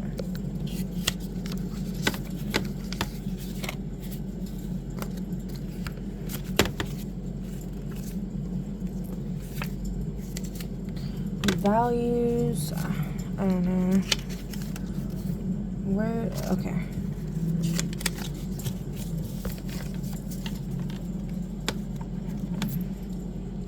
Alright, so pick a number between 1 and 4, and then we'll pull for your blessings, okay? So pause the video if you need to.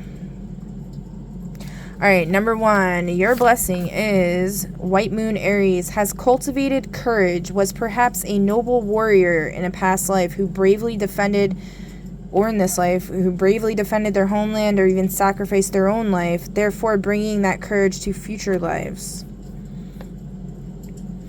So, like, yeah, this could have been in this life, and then you're, like I said, the consciousness merging onto the next available timeline could have happened, something like that. Alright, so your blessing is courage.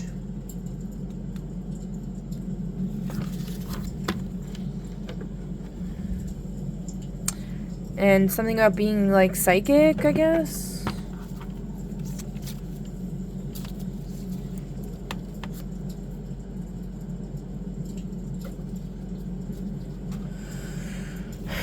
And something with, like, involving, like, what you do for work.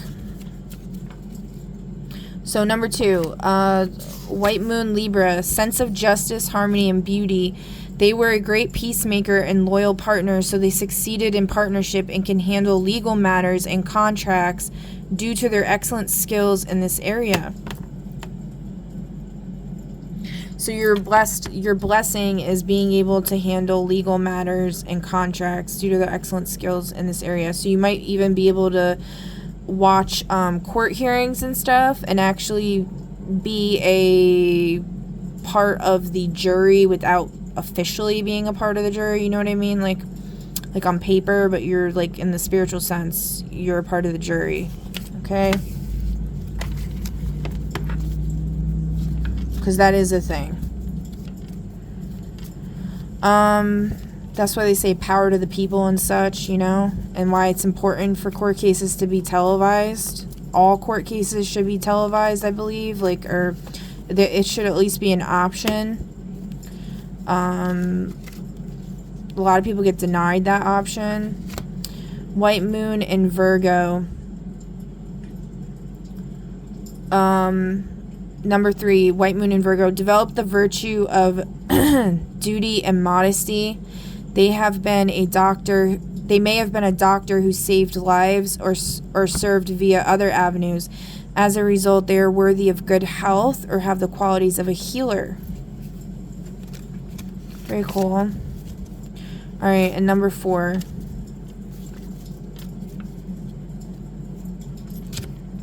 You also got White Moon in Virgo. So develop the virtue of duty and modesty. They may have, in case you weren't paying attention to what I just said, they may have been a doctor who saved lives or served via other avenues. As a result, they are worthy of good health or have the qualities of a healer. Okay. So you might have been, you know, just debating on picking 3 or 4, and you got it for both. Okay.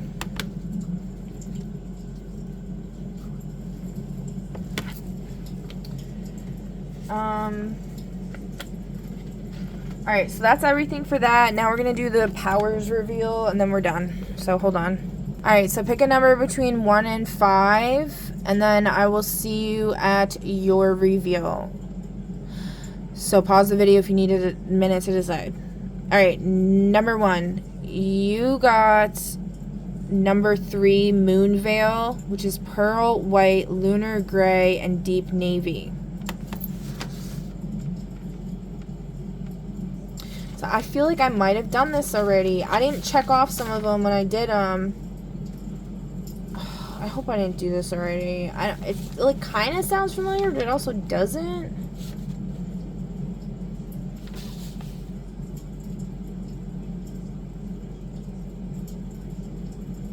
I don't think I did, but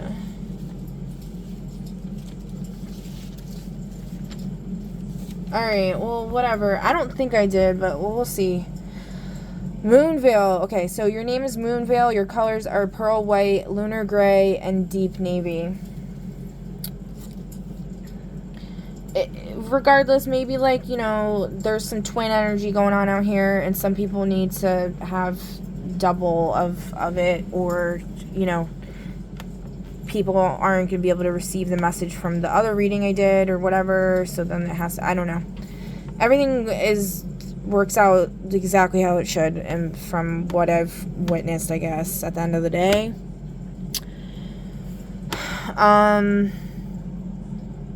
Alright, so you got 8 powers. Oh, and somebody mentioned something about Dungeons and Dragons recently, which I thought was funny, because that's like kind of like how what I feel like is kind of going on here with this.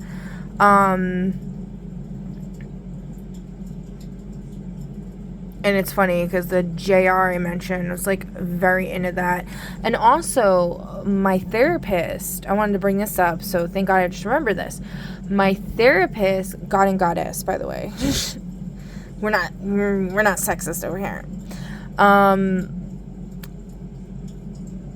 My old therapist from when I was, right before I stopped seeing them, right before I went, or right as I was going into my awakening 3 years ago, because I felt like something was not right, like, with them, and they were leading me down a wrong path, kind of, like, I'll say.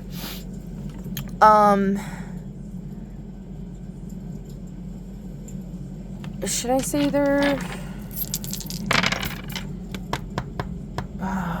maybe yes, ambiguous, all 3.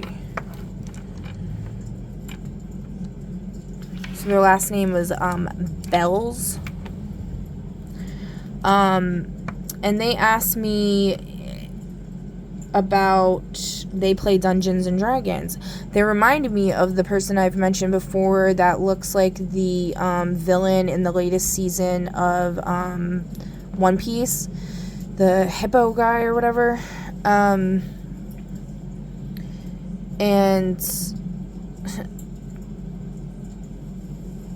anyway, so they had asked me at that time, what would I do if I was presented with somebody in, like, the Dungeons and Dragons game, putting like, some type of harmful chemical in the air. And I can't quite remember the exacts of the specifics of it, but it was basically like what has been revealed to me lately by the same person that was talking about the Dungeons and Dragons, was talking about the whole Bale thing is actually the elemental from the periodic table, the elements, Ba for barium and El for what is it? Barium and I can't remember right now. You guys can look it up. It's basically like radiation, okay? And then I had recommended this book that, like, my friend, well, they're not really my friend anymore, but this person I went to high school with wrote, and then I had purchased it off of Amazon some time ago. I haven't actually read it yet. I've been having a hard time reading, like, from, like, Percy Jackson or whatever. I have, like, dyslexia going on or something, and it's gotten really bad lately.